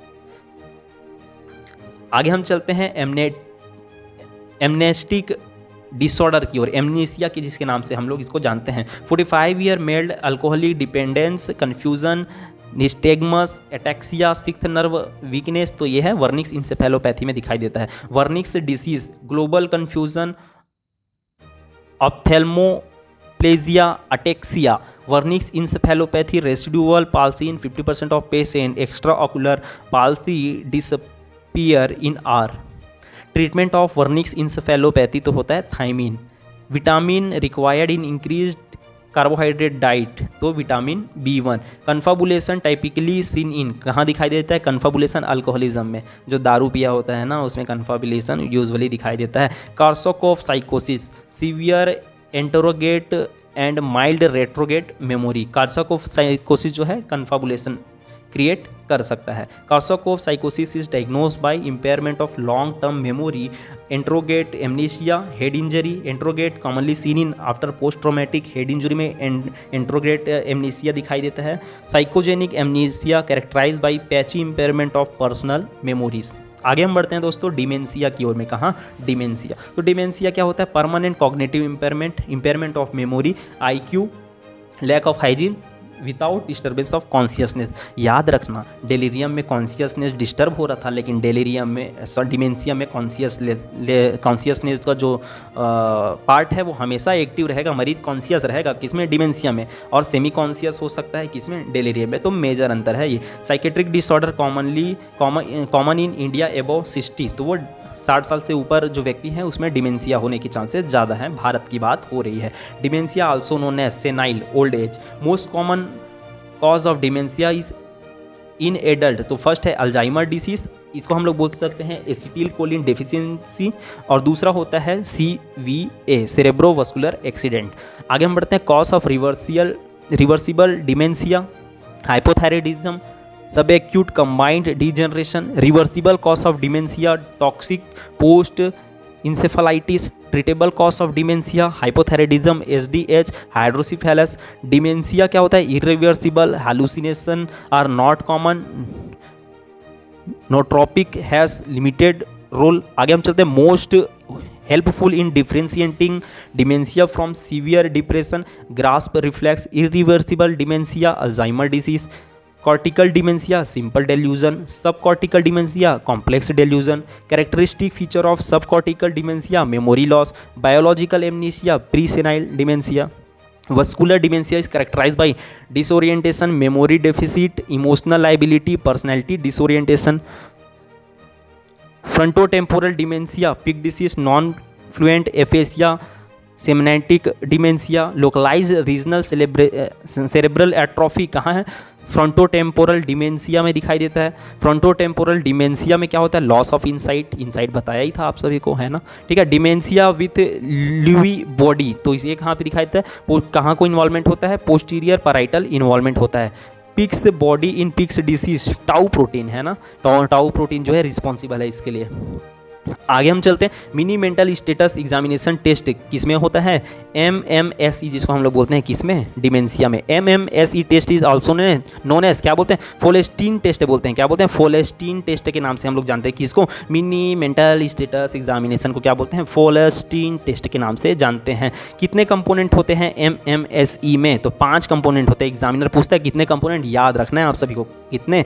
5 होते हैं। कौन कौन से होते हैं? 5। पहला होता है O से ओरिएंटेशन, L से लैंग्वेज, R से रिकॉल, A से अटेंशन और R से रजिस्ट्रेशन होता है। दोस्तों मैक्सिमम स्कोर कितना होता है? MMSE का 30 होता है।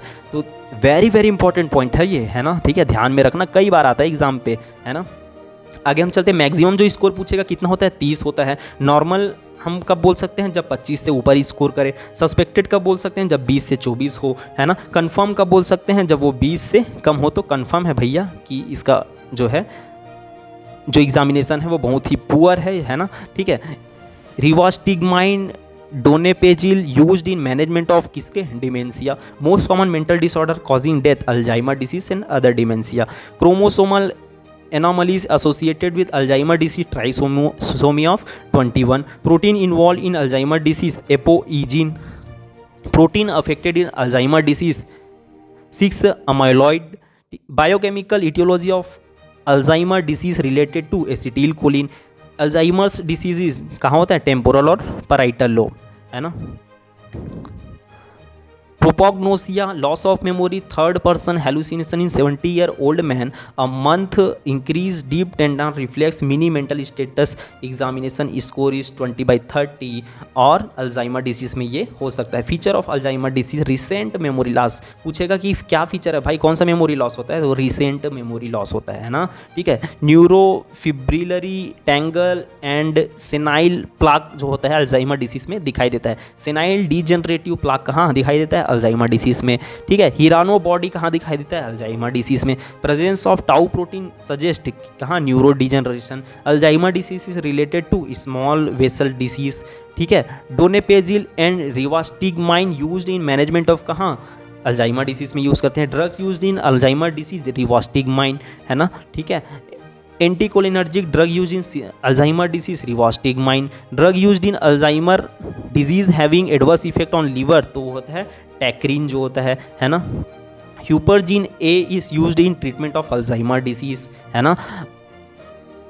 Anti helminthic use in management of Alzheimer disease, तो होता है metrifonate, which if combined with rivastigmine decrease it efficacy, वो होता है ट्राईसाइक्लिड एंटी डिप्रेसेंट। आगे हम चलते हैं दोस्तों सीजोफेनिया की ओर, और सीजोफेनिया को अगर मैं बता दूं तो ये एक तरह का साइकोसिस है। साइकोसिस में भी अगर मैं बोलूं तो एक तरह का फंक्शनल साइकोसिस हम कह सकते हैं। क्या सीजोफेनिया वेरी वेरी इंपॉर्टेंट साइकेट्रिक का जो डिसीज़ है, आधा तो सीजोफेनिया में ही बहुत सारे सिम्टम्स होते हैं, है ना, ठीक है। तो साइकेट्रिक के ज़्यादातर टर्मिनोलॉजी कहाँ से क्लियर हो जाते हैं, सीजोफेनिया से कवर हो जाते हैं। अरे दोस्तों सो गए क्या, जाग रहे हो, जोश बरकरार है, सोना नहीं है, जोश जिंदा रखना है। अगर कुछ करना है तो पढ़ना तो पड़ेगा। और चैनल को आप सभी से रिक्वेस्ट है कि जल्दी से जल्दी सब्सक्राइब कर दो यार, और लाइक भी कर दो और शेयर भी कर दो।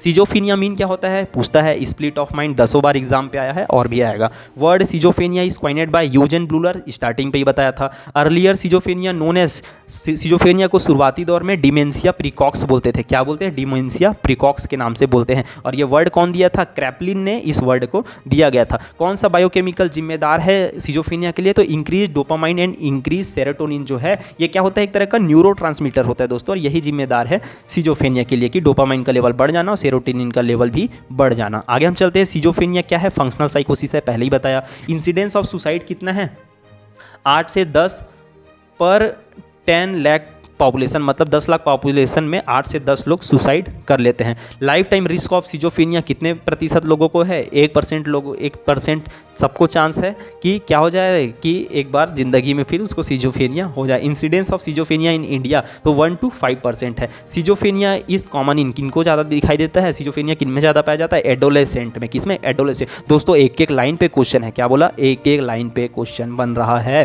Percentage of monozygotic twins in schizophrenia, 50% monozygotic twins को चांस है कि सीजोफेनिया हो जाए, कितने परसेंट को, 50% लोगों को। मोस्ट कॉमन हेलुसिनेशन इन सीजोफेनिया, तो ऑडिटरी, याद रखना क्या, ऑडिटरी। डेलीरियम में हमेशा क्या होता है, विजुअल हेलुसिनेशन, और सीजोफेनिया में क्या होता है, हमेशा ऑडिटरी हेलुसिनेशन। वेरी, इस चीज़ को हमको याद रखना जरूरी है, बहुत ही ज़्यादा इंपॉर्टेंट है। ब्लूलर 4A ऑफ सीजोफेनिया, ब्लूलर जो यूजेन ब्लूलर थे, 4A दिया। ए में ऑटिज्म, ए से एम्बिवेलेंस, ए से एसोसिएशन लैक, और ए से अफेक्टेड, ब्लंटेड, है ना, ठीक है, या ब्लंटेड अफेक्ट हम बोल सकते हैं। आगे हम चलते हैं, impaired insight is seen in schizophrenia में दिखाई देता है। एम्बिविलेंस सीजोफेनिया में दिखाई देता है। लेट ऑनसेट ऑफ सीजोफेनिया आफ्टर कब दिखाई देता है, 45 साल के बाद दिखाई देता है।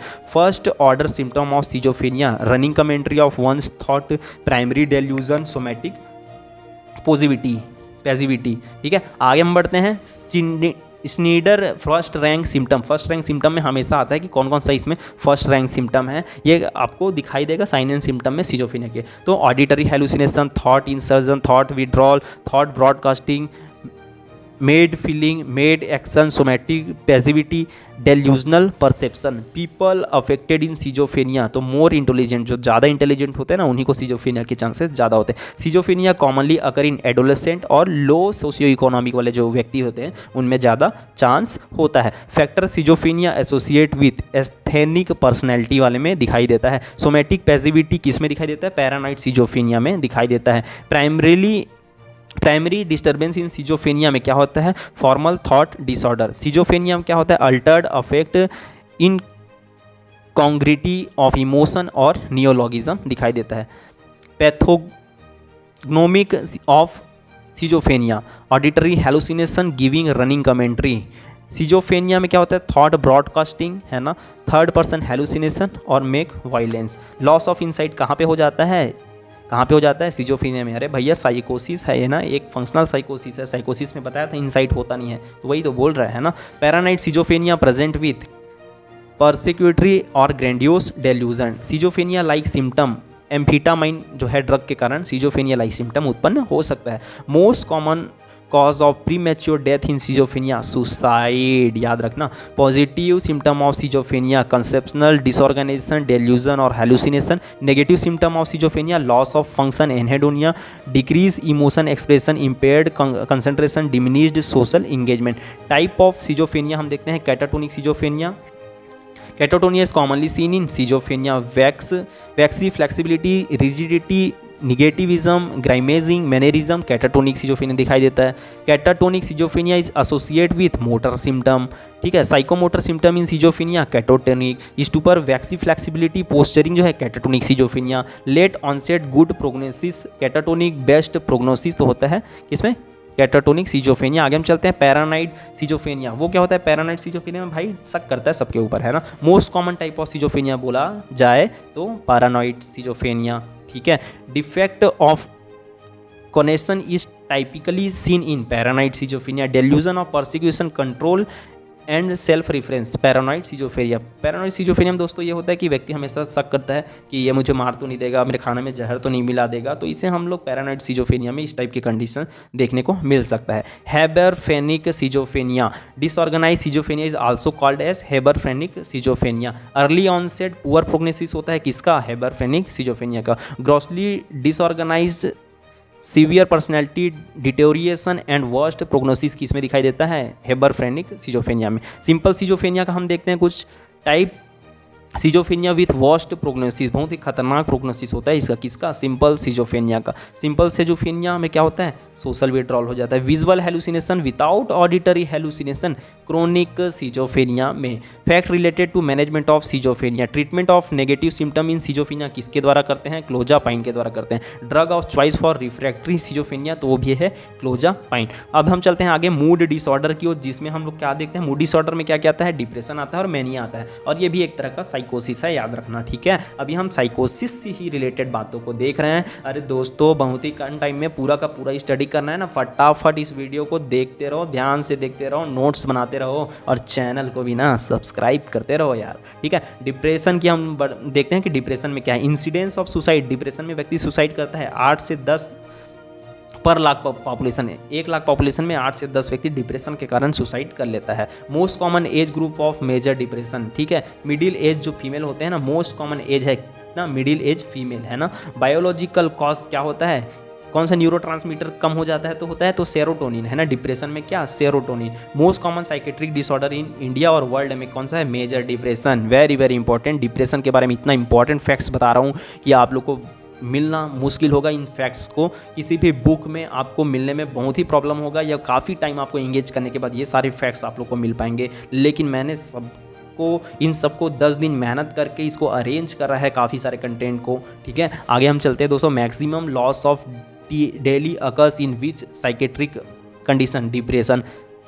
Psychological disorder commonly associate with myxedema, तो ये होता है डिप्रेशन में। Most common type of post pubertal साइकोसिस क्या है, डिप्रेशन है। Most common side effect of anti hypertensive medication, तो क्या होता है, डिप्रेशन हो सकता है। Hypothyroidism is associate with feature of depression.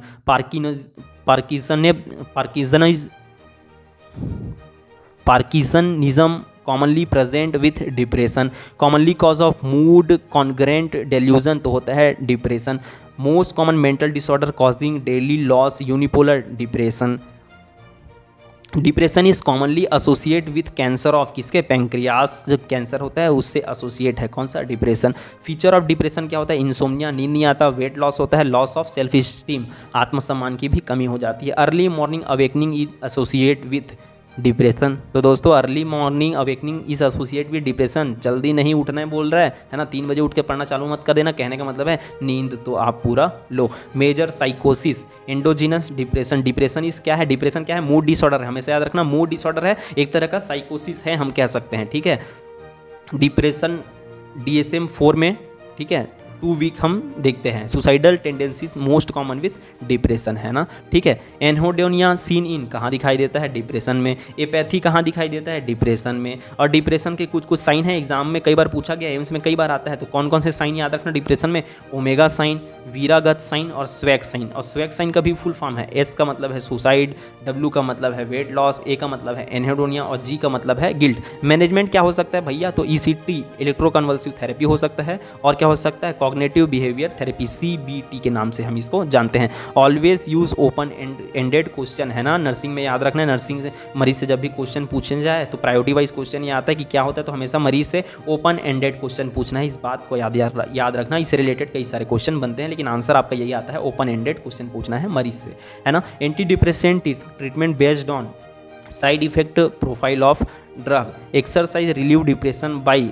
Rising endorphin level, cognitive therapy is used for depression, drug of choice for depression in old person तो होता है फ्लोक्सेटाइन, है ना। Drug of choice in elderly with depression and coronary artery disease तो है fluoxetine, है ना।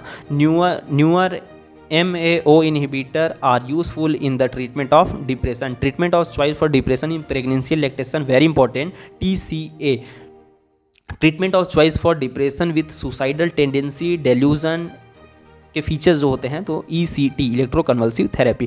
Treatment of choice for depression with suicidal tendency तो भैया उसको लगा दो झटका, इलेक्ट्रोकन्वल्सिव थेरेपी के बारे में आगे हम लोग देखेंगे कि ECT क्या है और उसके कुछ इंपॉर्टेंट फैक्ट्स के बारे में हम लोग जानने की कोशिश करेंगे। चलते हैं मैनिया। मैंने बोला था क्या, साइकोसिस में डिप्रेशन, और क्या बोला था, मैनिया, और इसे हम लोग बाइपोलर डिसऑर्डर बोलते हैं जब ये दोनों चीज़ें एक साथ दिखाई देने लग ही जाए।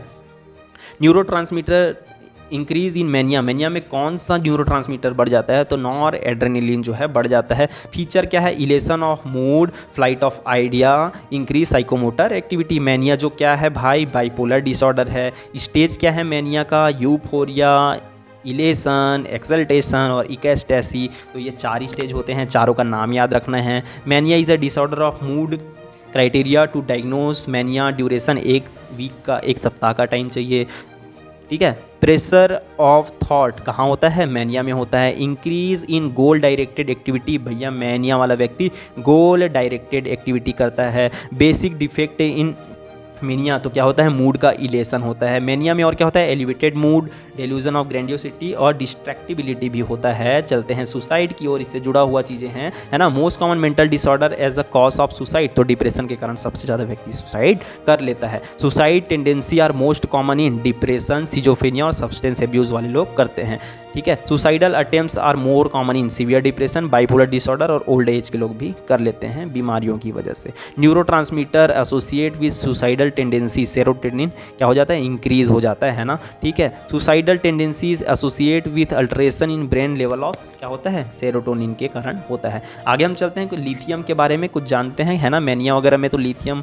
जो है काम आता है, तो इसलिए लिथियम के कुछ इंपॉर्टेंट फैक्ट्स के बारे में देखते हैं क्योंकि एग्जाम पे पूछा गया है। अरे दोस्तों सुनो ना, चैनल को सब्सक्राइब कर दो यार। आगे हम बढ़ते हैं, प्रोफिलैक्सिस ऑफ BPD, ठीक है। तो लिथियम, ओलांजापाइन और lamotrigine. Prophylaxis of bipolar disorder तो हो lithium. Drug used for prophylactic manic depressive साइकोसिस तो lithium carbonate. Therapeutic level of lithium in acute mania तो होता है 0.6 to 1.2 mg पर डेसीलीटर, है ना, ठीक है। Lithium is best used in तो कहाँ होता है, MDP bipolar. Lithium is used in treatment of major depression, vascular headache और neutropenia. Acute mania managed by lithium. Lithium is most useful in prophylaxis of mania. Lithium stopped before surgery, surgery के कितने घंटे के पहले lithium हमको देना बंद कर देना, वेरी वेरी इंपॉर्टेंट है दोस्तों। तो 48 घंटे 48 आवर के पहले। Lithium level should be measured after 12 hour के बाद हमको मेजर करना है। Most common side effect of lithium तो ट्रेमर है मित्रों। आगे बढ़ें, समझ आया कि नहीं, अरे आया कि नहीं आया बोलो कमेंट में जाओ और बताओ कि चीज़ें समझ आ रही है कि नहीं आ रही है, क्योंकि समझाने वाली चीज़ों को मैं समझाने की कोशिश कर रहा हूँ दोस्तों। और जो लाइन टू लाइन है तो खाली लाइन और लाइन में पढ़ने की कोशिश कर रहा हूँ। आपका काम है खाली इसको नोट कर लेना और याद कर लेना, क्योंकि ये सारे कंटेंट ना आज नहीं तो कल काम आएंगे और ये सारे कंटेंट आपको मिलना मुश्किल है। और मैं कोशिश कर रहा हूँ कि इन चीज़ों को आप सभी के सामने एक्सप्लेन करने की। तो प्यारे व्यूअर्स और स्टूडेंट इन चीज़ों को याद जरूर रखना, काम आएगा आपके नॉर्सेट में, काम आएगा ESIC में, काम आएगा RRB में, काम आएगा CHO में, क्योंकि क्वेश्चन तो कुछ भी आ सकता है, क्वेश्चन तो बता के नहीं आएगा, कोई भी आ सकता है। तो सभी पॉइंट को ध्यान से आप पढ़ते रहिए। बढ़ते हैं हम नेक्स्ट, एंजाइटी डिसऑर्डर। तो एंजाइटी डिसऑर्डर क्या है भैया, हाँ क्या है, तो न्यूरोसिस है। साइकोसिस का पार्ट हमने कर लिया है ख़त्म, अब बढ़ रहे हैं हम लोग न्यूरोसिस की ओर। Anxiety disorder, irrational worry about imaginary idea, तो उसे हम लोग एंजाइटी बोलते हैं। Most common symptom in mental disorder anxiety होता है। Most prevalent psychiatric disorder in generalize community, तो क्या होता है एंजाइटी डिसऑर्डर में। Biological cause increase noradrenaline, decrease GABA and decrease serotonin के कारण क्या होता है किसी व्यक्ति को एंजाइटी होता है ना, ठीक है। Behavioural therapy is indicated in phobia और ऑब्सेसिव कंपल्सिव डिसऑर्डर।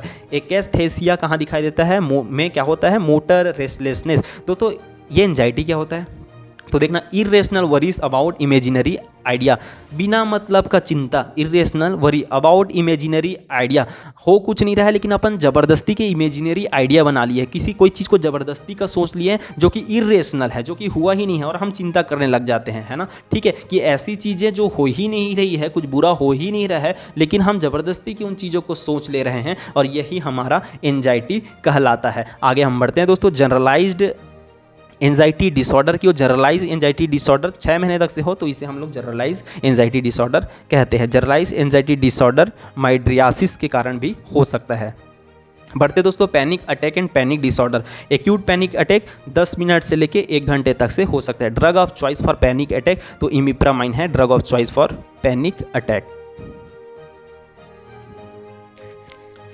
दोस्तों अब हम आगे बढ़ते हैं पोस्ट ट्रॉमेटिक स्ट्रेस डिसऑर्डर की ओर। दोस्तों इसमें हम आगे देखते हैं most common mental disorder after war zone, अगर लड़ाई हो जाती है उसके बाद मोस्ट कॉमन मेंटल डिसऑर्डर जो दिखाई देता है वो है पोस्ट ट्रॉमेटिक स्ट्रेस डिसऑर्डर, जिसको हम लोग PTSD के नाम से भी जानते हैं। Post traumatic stress syndrome is due to major life threatening event होने के कारण क्या हो सकता है PTSD हो सकता है। क्राइटेरिया फॉर PTSD, तो एटलीस्ट इसके लिए 1 मंथ होना चाहिए। फ्लैश बैक फिनोमेनन, तो पोस्ट ट्रॉमेटिक स्ट्रेस डिसऑर्डर में क्या मिलता है फ्लैशबैक फिनोमेना दिखाई दे सकता है। Treatment of post traumatic stress disorder, तो दोस्तों SSRI कैटेगरी में आने वाले ड्रग्स इसके ट्रीटमेंट हैं। आगे देखते हैं दोस्तों जो हम आगे देख रहे हैं फोबिया के बारे में, कि फोबिया का मतलब होता है वैसे तो डर होता है दोस्तों, तो हम लोग फोबिया किस तरीके का डिसऑर्डर है, क्या वो साइकोसिस है, क्या वो न्यूरोसिस है, तो आपको बता दूं कि फोबिया एक तरह का न्यूरोटिक या न्यूरोसिस होता है या न्यूरोटिक डिसऑर्डर हम कह सकते हैं।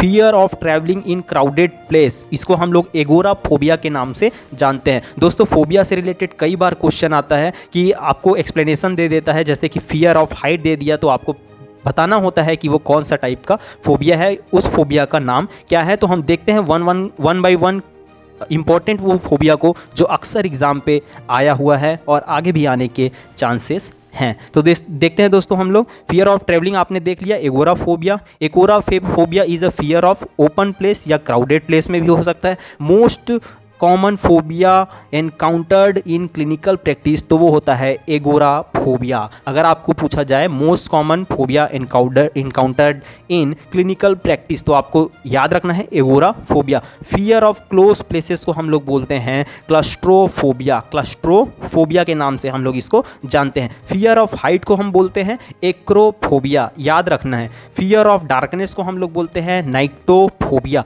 आगे हम चलते हैं फियर ऑफ डस्ट, आप देख रहे हैं सामने फियर ऑफ डस्ट, तो उसको बोलते हैं माइरोफोबिया।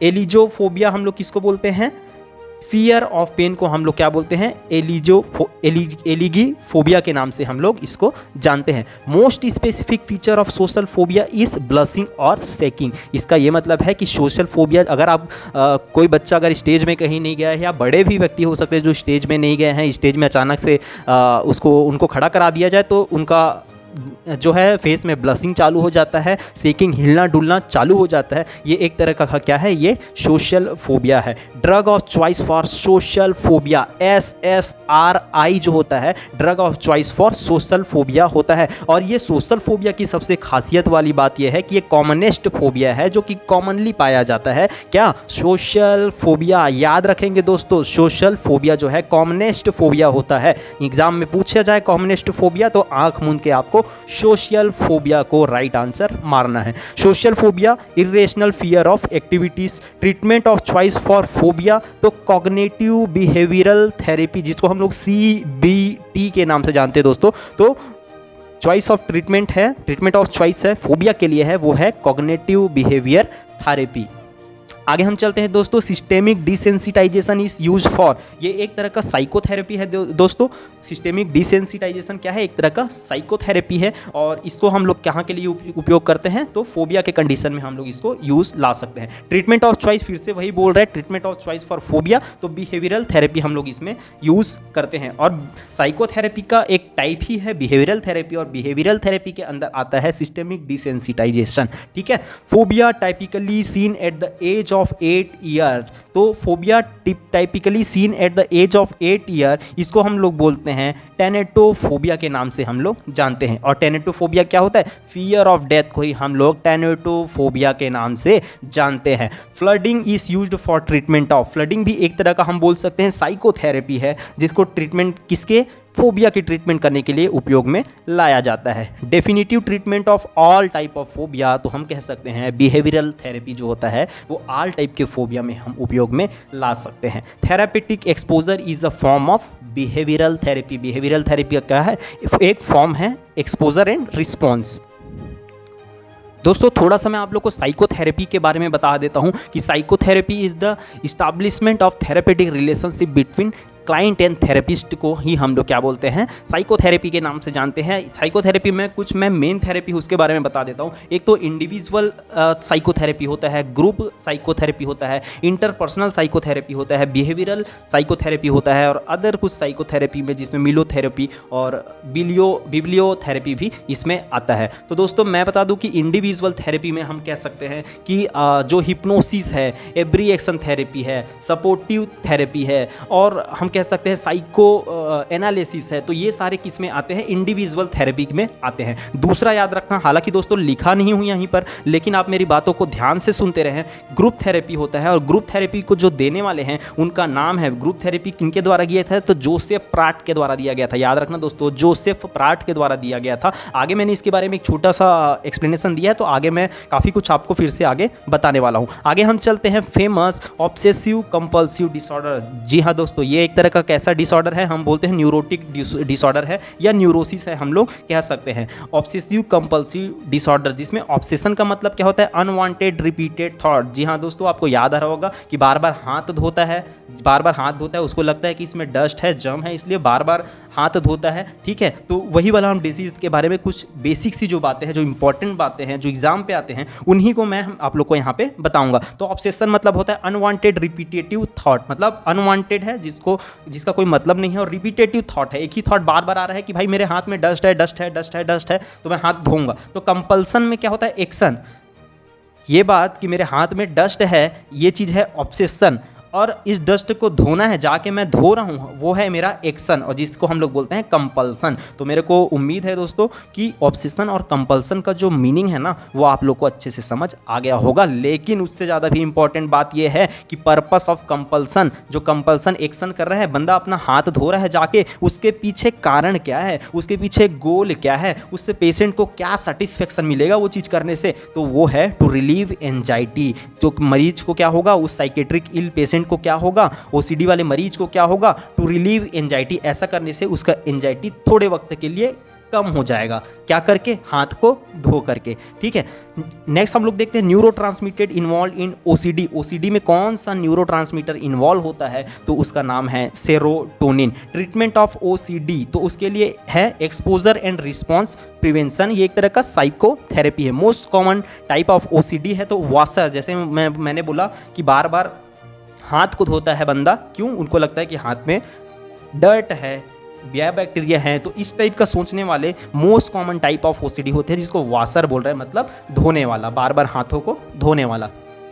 नेक्स्ट हम चलते हैं डिफेंस मैकेनिज्म अगेंस्ट ओसीडी, तो डेनाइल। ठीक है, best cognitive behaviour therapy technique for OCD है, तो वो है रिस्पॉन्स प्रिवेंशन। दोस्तों आगे हम चलते हैं हिस्टीरिया की ओर। आप लोग को सोना नहीं है, जागते रहना है, बोर नहीं होना है, कॉपी में नोट करना है, चीज़ों को पढ़ना है, वीडियो का स्क्रीनशॉट ले सकते हो अगर आपके पास टाइम की कमी है, क्योंकि एग्जाम में बहुत ही कम दिन मैं बोलूँगा बचा हुआ है, और आपको बहुत ही कम टाइम में सारी स्टडी करना है, तो आप इसका स्क्रीनशॉट भी ले सकते हैं, चीज़ों को पढ़ सकते हैं, मेरी बातों को सुन सकते हैं, जहाँ पे ज़रूरत पड़ रही है एक्सप्लेनेशन की, मैं सारा का सारा एक्सप्लेन करने की कोशिश कर रहा हूँ और लाइन टू लाइन जो लिखा हुआ है उसको पढ़ने की कोशिश मेरी हो रही है। उम्मीद है दोस्तों कि इस बार का नॉर्सेट और आने वाला ESIC एग्ज़ाम, RRB के एग्ज़ाम जो हैं वो आप सभी ज़रूर क्लियर करेंगे। और साइकेट्री के जो मेजर पार्ट है, मैं बोलूँगा 90% जो चीज़ें हैं उसको मैंने इस शॉर्ट वीडियो में कवर करने की कोशिश की है। दोस्तों मेरे चैनल को सब्सक्राइब जरूर करें ताकि मैं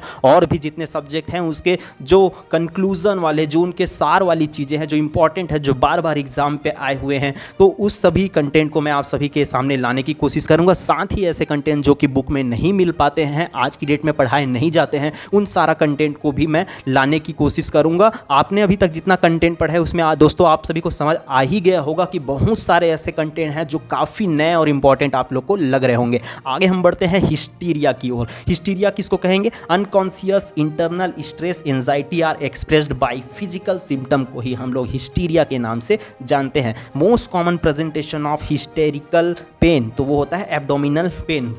बच्चा को स्कूल नहीं जाना होता है तो वो बोलता है कि मम्मी पेट में दर्द हो रहा है। Most common presentation for of hysterical pain तो वो होता है abdominal pain. Example for dissociation and conversion reaction, इसको हम लोग किसका एग्जाम्पल है? ये हिस्टीरिया को ही हम कह सकते हैं। Most common form of dissociative hysteria is amnesia.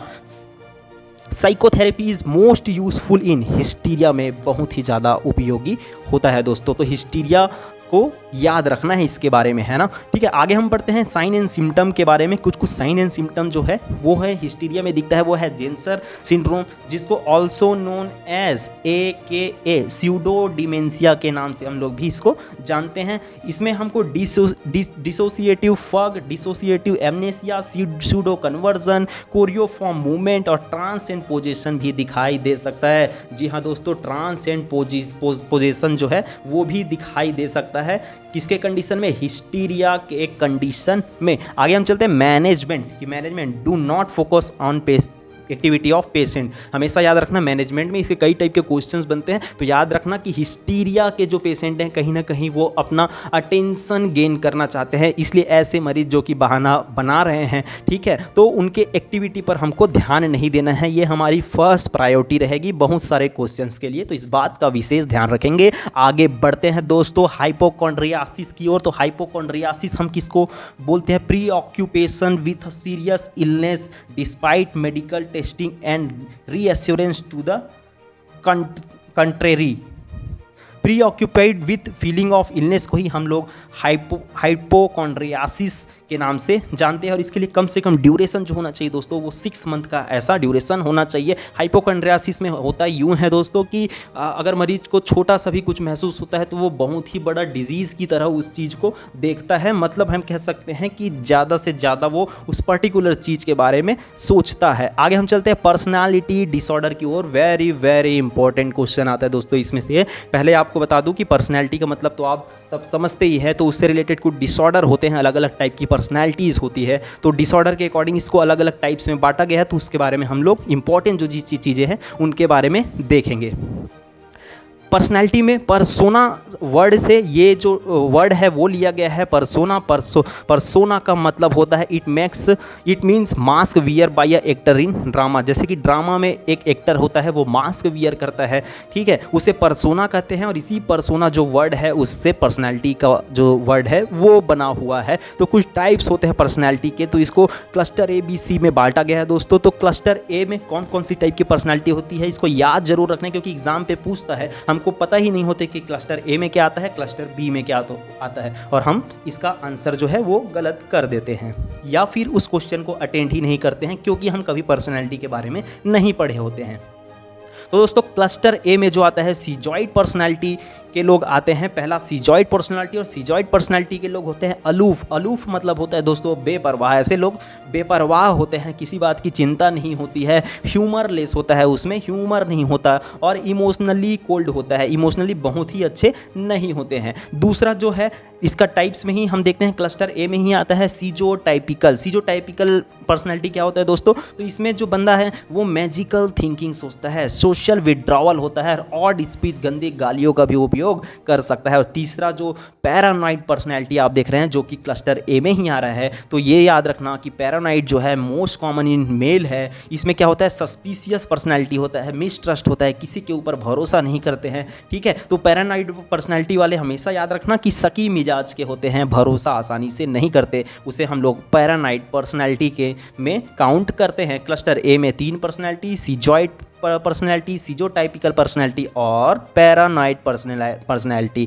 दोस्तों चैनल को सब्सक्राइब जरूर करें। आगे बढ़ते हैं हम क्लस्टर बी की ओर। क्लस्टर बी में देखो 4 टाइप के मैंने पर्सनैलिटी यहाँ पे डाला है। हिस्ट्रियोनिक पर्सनैलिटी, तो इस टाइप का पर्सनैलिटी क्या होता है, मोस्ट कॉमन इन फीमेल, और इसमें लेबाइल इफेक्ट देखा जाता है। इसके पहले ही मैंने लेबाइल इफेक्ट के बारे में आप लोग को बता दिया है। दूसरा जो है एंटी सोशल में ऐसे पर्सनालिटी के लोग आते हैं जो अर्ली सेटिस्फेक्शन हो जाते हैं, और कहीं ना कहीं सेल्फिश बिहेवियर के लोग जो होते हैं वो एंटी सोशल में आते हैं। नेक्स्ट हम पर्सनालिटी देखते हैं नार्सिसिस्टिक पर्सनालिटी। इसमें जो बंदा होता है वो ग्रैंडियोसिटी से ग्रसित होता है, ब्लैक मैजिक के ऊपर भरोसा करता है, compare to self with famous personality. दोस्तों इसे ही तो हम ग्रैंडियोसिटी के नाम से जानते हैं। आखिर में हम चलेंगे क्लस्टर बी में ही आता है बॉर्डर लाइन पर्सनैलिटी। तो most common personality in clinical practice, ऐसे व्यक्ति में सुसाइडल थॉट भी प्रेजेंट हो सकते हैं और रिपीटेड सेल्फ इन्फ्लिक्टेड इंजुरीज भी वो खुद को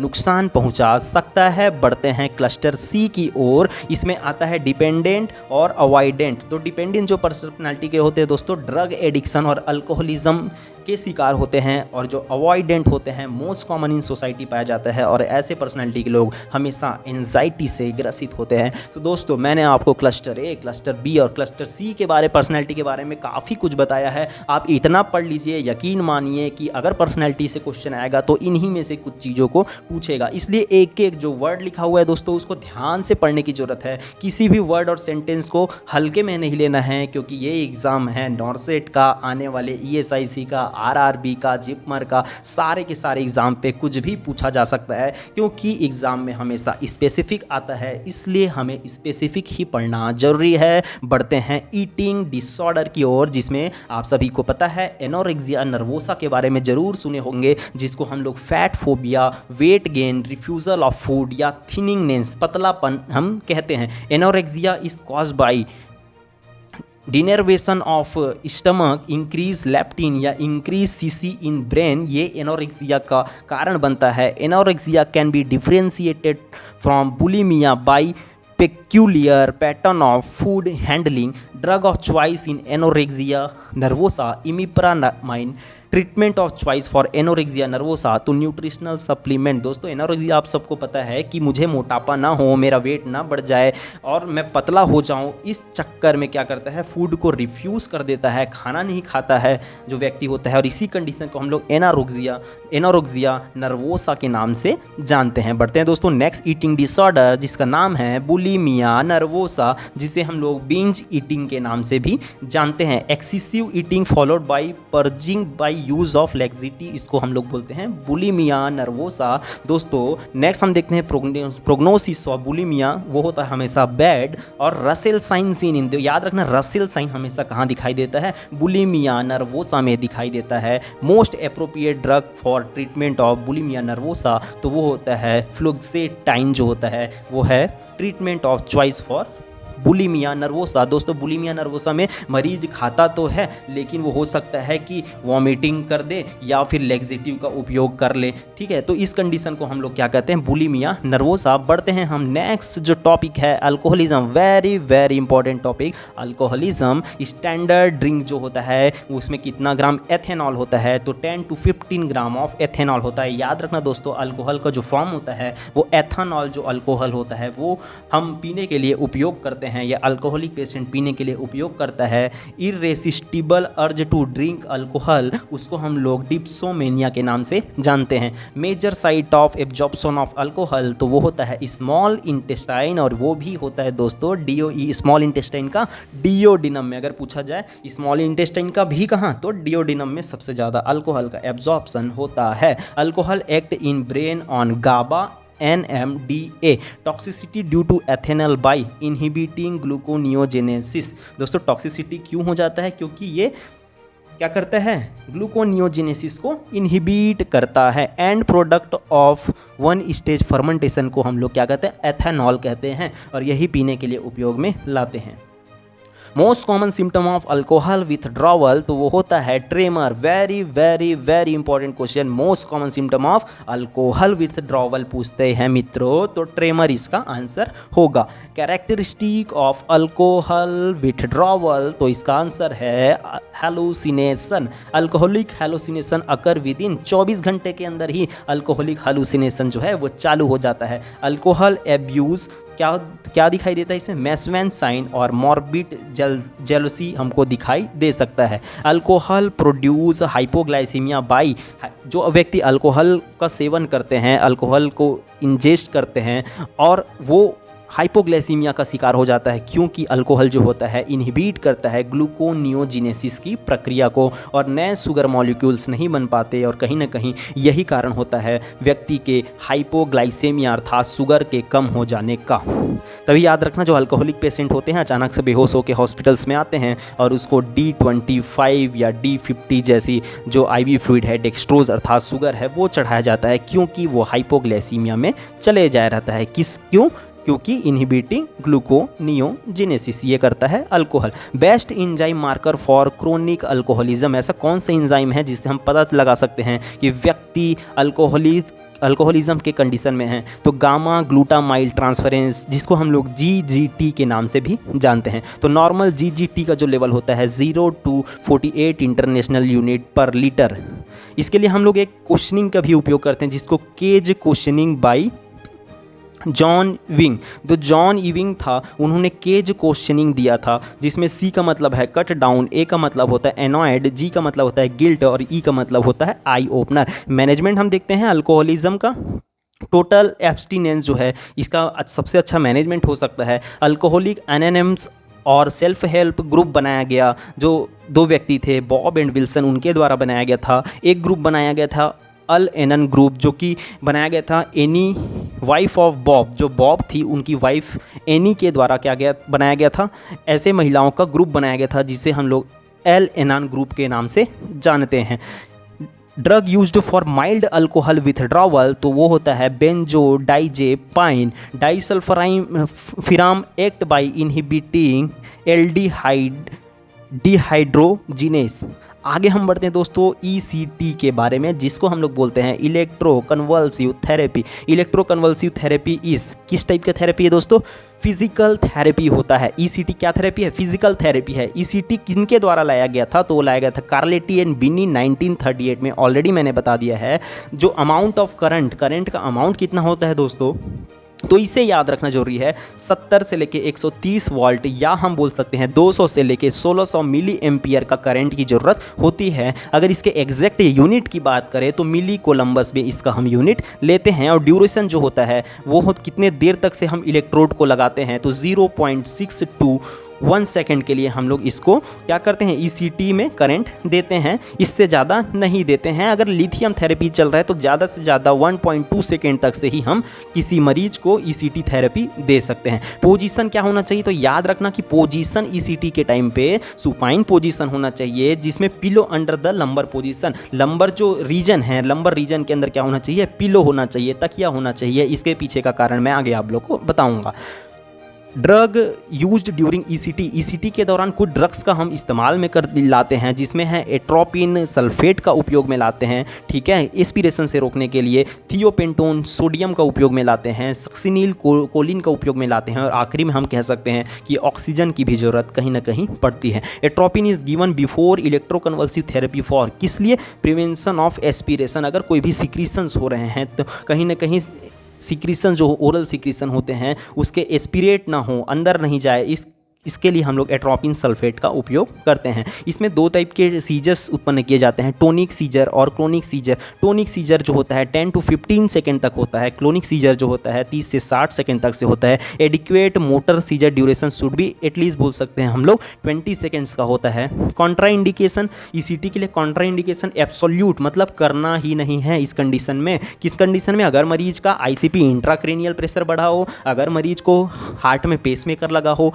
या उस उस मरीज को मायोकार्डियल इन्फाक्शन हो तो इन कंडीशन में हम ईसीटी का उपयोग नहीं करते हैं। कॉन्ट्राइंडिकेशन देखते हैं सेकेंड लाइन, इसमें हम कोशिश करेंगे कि नहीं दे, बट कुछ कंडीशन पे दिया भी जा सकता है, जैसे फ्रैक्चर हो गया, प्रेगनेंसी स्पेशली फर्स्ट ट्राइमेस्टर में हो गया, और ओल्ड एज में भी हमको नहीं देना है। इंट्राऑक्यूलर प्रेशर आफ्टर ईसीटी, जो इंट्राऑक्यूलर प्रेशर होता है दोस्तों ईसीटी देने के बाद में हमेशा याद रखना डिक्रीज़ हो जाता है। एग्जामिनर पूछ सकता है कि इंट्राऑक्यूलर प्रेशर आफ्टर ईसीटी तो क्या होगा, डिक्रीज़ होगा। इस चीज़ को हमको याद रखना है। Best marker for ECT, ECT के लिए बेस्ट मार्कर क्या होता है, तो brain derived growth factor. Most common complication of ECT तो वो होता है एमनेसिया। ठीक है, आगे हम देखते हैं memory disturbance in ECT recover in few week to few month. Most common side effect of direct ECT तो फ्रैक्चर है, हो सकता है T4 से लेके T8 तक में क्या हो सकता है, फ्रैक्चर हो सकता है, स्पाइन में हो सकता है। Most common side effect of modified ECT, most common side effect of modified ECT तो वो होता है रेट्रोग्रेड एमनीशिया। आगे हम चलते हैं दोस्तों साइकोथेरेपी। जैसे कि मैंने बोला था कि साइकोथेरेपी के बारे में मैं कुछ और चीज़ें आप लोग के सामने ऐड करूंगा, तो कुछ चीज़ों को मैं ऐड करता हूं जो कि बहुत ही ज़्यादा आप लोग के लिए इंपॉर्टेंट साबित हो सकते हैं, तो मेरी बातों को आप ध्यान से सुनते रहिए। तो साइकोथेरेपी में मैं बताया कि एक तो इंडिविजुअल थेरेपी जो होता है साइकोथेरेपी में तो मोस्ट इफेक्टिव होता है, इसका जो ड्यूरेशन होता है 45 मिनट से लेके 1 घंटे तक से हो सकता है। तो इंडिविजुअल थेरेपी में क्या क्या चीज़ें आती हैं, इसके कुछ टाइप्स हैं। इंडिविजुअल थेरेपी के टाइप्स बता रहा हूँ। साइकोडायनेमिक होता है, तो इसको सिगमंड फ्रॉइड ने दिया था, ये याद रखना। हिप्नोसिस होता है जिसको बाई ब्रेड नामक साइंटिस्ट ने दिया था, और हिस्टीरिया के कंडीशन में हिप्नोसिस हम उपयोग में ला सकते हैं। एब्रिएक्शन थेरेपी जो होता है वो होता है कब करना होता है, PTSD post traumatic stress disorder के कंडीशन में एब्रिएक्शन थेरेपी हम उपयोग में ला सकते हैं। नेक्स्ट हम देखते हैं सपोर्टिव थेरेपी। तो ये सारे इंडिविजुअल थेरेपी है। आगे हम चलते हैं ग्रुप थेरेपी के बारे में। तो ग्रुप थेरेपी जिसने दिया था ऑलरेडी मैंने बताया था कि जोसेफ प्राट नामक जो साइंटिस्ट है उन्होंने दिया था। ड्यूरेशन जो होता है 1 से 2 घंटे का होता है। नंबर ऑफ जो पेशेंट होते हैं वो 8 से 10 होते हैं, किसमें, ग्रुप थेरेपी में होते हैं। नेक्स्ट हम देखते हैं बिहेवियरल थेरेपी। बार बार हम देखें बिहेवियरल थेरेपी तो किन किन चीज़ों के लिए उपयोग में हम ला सकते हैं। तो देखो सिस्टेमिक डिसेंसिटाइजेशन क्या है, एक टाइप का बिहेवियरल थेरेपी। इस चीज़ को याद रखना है, कुछ भी पूछ सकता है। फ्लडिंग क्या है, तो फ्लडिंग भाई बिहेवियरल थेरेपी है। तो सिस्टेमिक डिसेंसिटाइजेशन हम उपयोग में ला सकते हैं फोबिया के कंडीशन में, OCD के कंडीशन में। नेक्स्ट हम देखते हैं कि फ्लडिंग जो है एक्रोफोबिया में, क्लस्ट्रोफोबिया में उपयोग में ला सकते हैं। कॉग्निटिव बिहेवियर थेरेपी है ईटिंग डिसऑर्डर में, एंजाइटी में, डिप्रेशन में हम लोग उपयोग में ला सकते हैं। एवर्जन जो थेरेपी है, ठीक है, उसमें हम डाइसल्फराम देते हैं। डाइसल्फराम जो देते हैं वो भी एवर्जन थेरेपी में आता है, या थंब सकिंग जैसे कंडीशन पे भी हम लोग एवर्जन थेरेपी दे सकते हैं। रिस्पॉन्स स्टॉपिंग में, मेंटल रिटार्डेशन जैसे कंडीशन पे हम लोग उपयोग में ला सकते हैं। एक्सपोजर एंड रिस्पॉन्स मैंने पहले ही बताया कि ऑब्सेसिव कंपल्सिव डिसऑर्डर OCD में हम क्या उपयोग दें, कौन सा साइकोथेरेपी उपयोग में लाएंगे, बिहेवियरल थेरेपी। और बिहेवियरल थेरेपी में भी कौन सा, तो हम बोल सकते हैं एक्सपोजर एंड रिस्पॉन्स। आगे हम चलते हैं एसर्टिव थेरेपी। ये उपयोग करते हैं साई पर्सनैलिटी वाले लोगों के लिए और सोशल प्रॉब्लम वाले लोगों के लिए। और 8th जो है लास्ट हम लोग देखते हैं पॉजिटिव नेगेटिव रीइंफोर्समेंट। तो ये है किसी के हैबिट को चेंज करने के लिए या फिर ये ब्लिंकिंग जैसी समस्याओं को दूर करने के लिए पॉजिटिव नेगेटिव रीइंफोर्समेंट थेरेपी उपयोग में लाते हैं। आगे हम देखते हैं कुछ अदर थेरेपी के बारे में। तो पहला है मिलू थेरेपी। तो मिलू थेरेपी आपको पहले ही बता दिया कि ये मैक्सवेल के द्वारा दिया गया था। इंडिकेशन इसका है डिप्रेशन एंड मैनिक पेशेंट में ये थेरेपी हम दे सकते हैं। नेक्स्ट हम देखते हैं बिब्लियोथेरेपी। बिब्लियोथेरेपी को ऑल्सो नोन एज हम लोग एक्टिविटी और रिक्रिएशनल थेरेपी के नाम से जानते हैं। मिलू थेरेपी को हम लोग इन्वायरमेंटल थेरेपी के नाम से भी जानते हैं। नेक्स्ट मैं बता रहा था बिब्लियोथेरेपी, तो इसके इंडिकेशन है एंजाइटी। तो दोस्तों एंजाइटी के कंडीशन पे भी बिब्लियोथेरेपी उपयोग में लाया जा सकता है। दोस्तों थ्योरी ऑफ नेक्स्ट आगे मैं आप लोग को बता रहा हूँ, हालांकि मैंने यहाँ पे टाइप नहीं किया बट इंपॉर्टेंट है, आप लोग इस चीज़ को जरूर और ज़रूर देखिएगा कि स्टेज ऑफ पर्सनैलिटी डेवलपमेंट है, Freud's stage of personality development है। या पूछा जाए कि साइकोसेक्सुअल थ्योरी जो है किसने दिया था, तो सिगमंड फ्रॉइड ने दिया था। इसमें स्टेज ऑफ डेवलपमेंट का कुछ बताया था, जिसमें oral stage, anal stage, phallic stage, latency stage और जेनाइटल स्टेज के बारे में बताया था। किसने, साइकोसेक्सुअल थ्योरी जो है, या फिर हम बोल सकते हैं Freud stage of personality development, या बोल सकते हैं psychosexual theory is given by Freud, Sigmund Freud. तो स्टेज ऑफ डेवलपमेंट को हम बोल सकते हैं कि 5 स्टेज में बांटा है, जिसमें बोला है ओरल, तो ओरल में बर्थ से लेकर 18 महीने तक होता है। एनल में होता है 18 मंथ से लेकर 3 साल तक होता है। फैलिक स्टेज में हम बोल सकते हैं कि 3 से 6 साल तक होता है। और दोस्तों इसमें ही यही पूछा जाता है कि इलेक्ट्रा कॉम्प्लेक्स और ओडिपस कॉम्प्लेक्स क्या है, इसके बारे में हमेशा पूछा जाता है कि ओडिपस कॉम्प्लेक्स क्या है और एडिपस जो कॉम्प्लेक्स है वो क्या चीज़ है। तो इन ओडिपस और इलेक्ट्रा कॉम्प्लेक्स के बारे में आप जरूर एक बार पढ़िएगा। आगे हम देखते हैं कि लेटेंसी स्टेज जो होता है 6 से 12 ईयर के बीच में होता है और जेनाइटल जो स्टेज होता है वो 12 से लेके एडल्टहुड तक से रहता है। तो इस चीज़ को एक बार आप जरूर देखिएगा। और दूसरा मैं बता रहा हूँ कि स्टेज ऑफ सोशल डेवलपमेंट है जो कि एरिक्सन ने दिया था, तो इस चीज़ को भी आपको याद रखना है। जो सोशल डेवलपमेंट के लिए थ्योरी दिया हुआ था एरिक्सन ने दिया था। तो कुछ स्टेज बताए थे जिसमें इन्फेंट को बताया था, जब इन्फेंट होता है तो ट्रस्ट और मिसट्रस्ट होता है, बर्थ से लेकर 18 मंथ तक होता है। टोडलर जो होता है ऑटोनोमी वर्सेस सेम होता है, सो सेम एंड डाउट होता है, तो वो 1.5 से लेकर 3 साल तक से होता है। नेक्स्ट हम देखेंगे प्री स्कूल वाले जो बच्चे होते हैं उसमें इनिशिएटिव वर्सेस गिल्ट होता है, 3 से 6 साल के जो बच्चे होते हैं उनमें पाया जाता है। स्कूल एज में पाया जाता है 6 से 12 साल में इंडस्ट्री वर्सेस इन्फेरियोरिटी। एडोलेसेंट में पाया जाता है आइडेंटिटी वर्सेस रोल कन्फ्यूजन, हम कह सकते हैं 12 से 19 साल तक से। यंग एडल्ट में पाया जाता है इंटीमेसी वर्सेस आइसोलेशन 20 से लेकर 40 साल तक में, जिसको हम लोग नेक्स्ट हम लोग देखते हैं middle adult generativity versus stagnation 41 से लेकर 65 साल तक में। और लास्ट हम देखते हैं मैच्योरिटी 65 टू डेथ में ईगो इंटीग्रिटी वर्सेस डिस्पेयर। तो इसी स्टेज को जरूर याद रख लेना दोस्तों। और एक चीज़ और आपको याद रख लेना, वो है मास्लो का हिरार्की जो नीड्स है उसको याद रख लेना। वो दिया गया था अब्राहम मास्लो के द्वारा 1943 में दिया गया था दोस्तों। और हमेशा याद रखना कि इसमें मास्लो थेरेपी हिरार्की जो नीड्स है उसमें सबसे नीचे रखा गया था फिजियोलॉजिकल नीड्स को, उसके ऊपर रखा गया था सेफ्टी एंड सिक्योरिटी नीड्स को,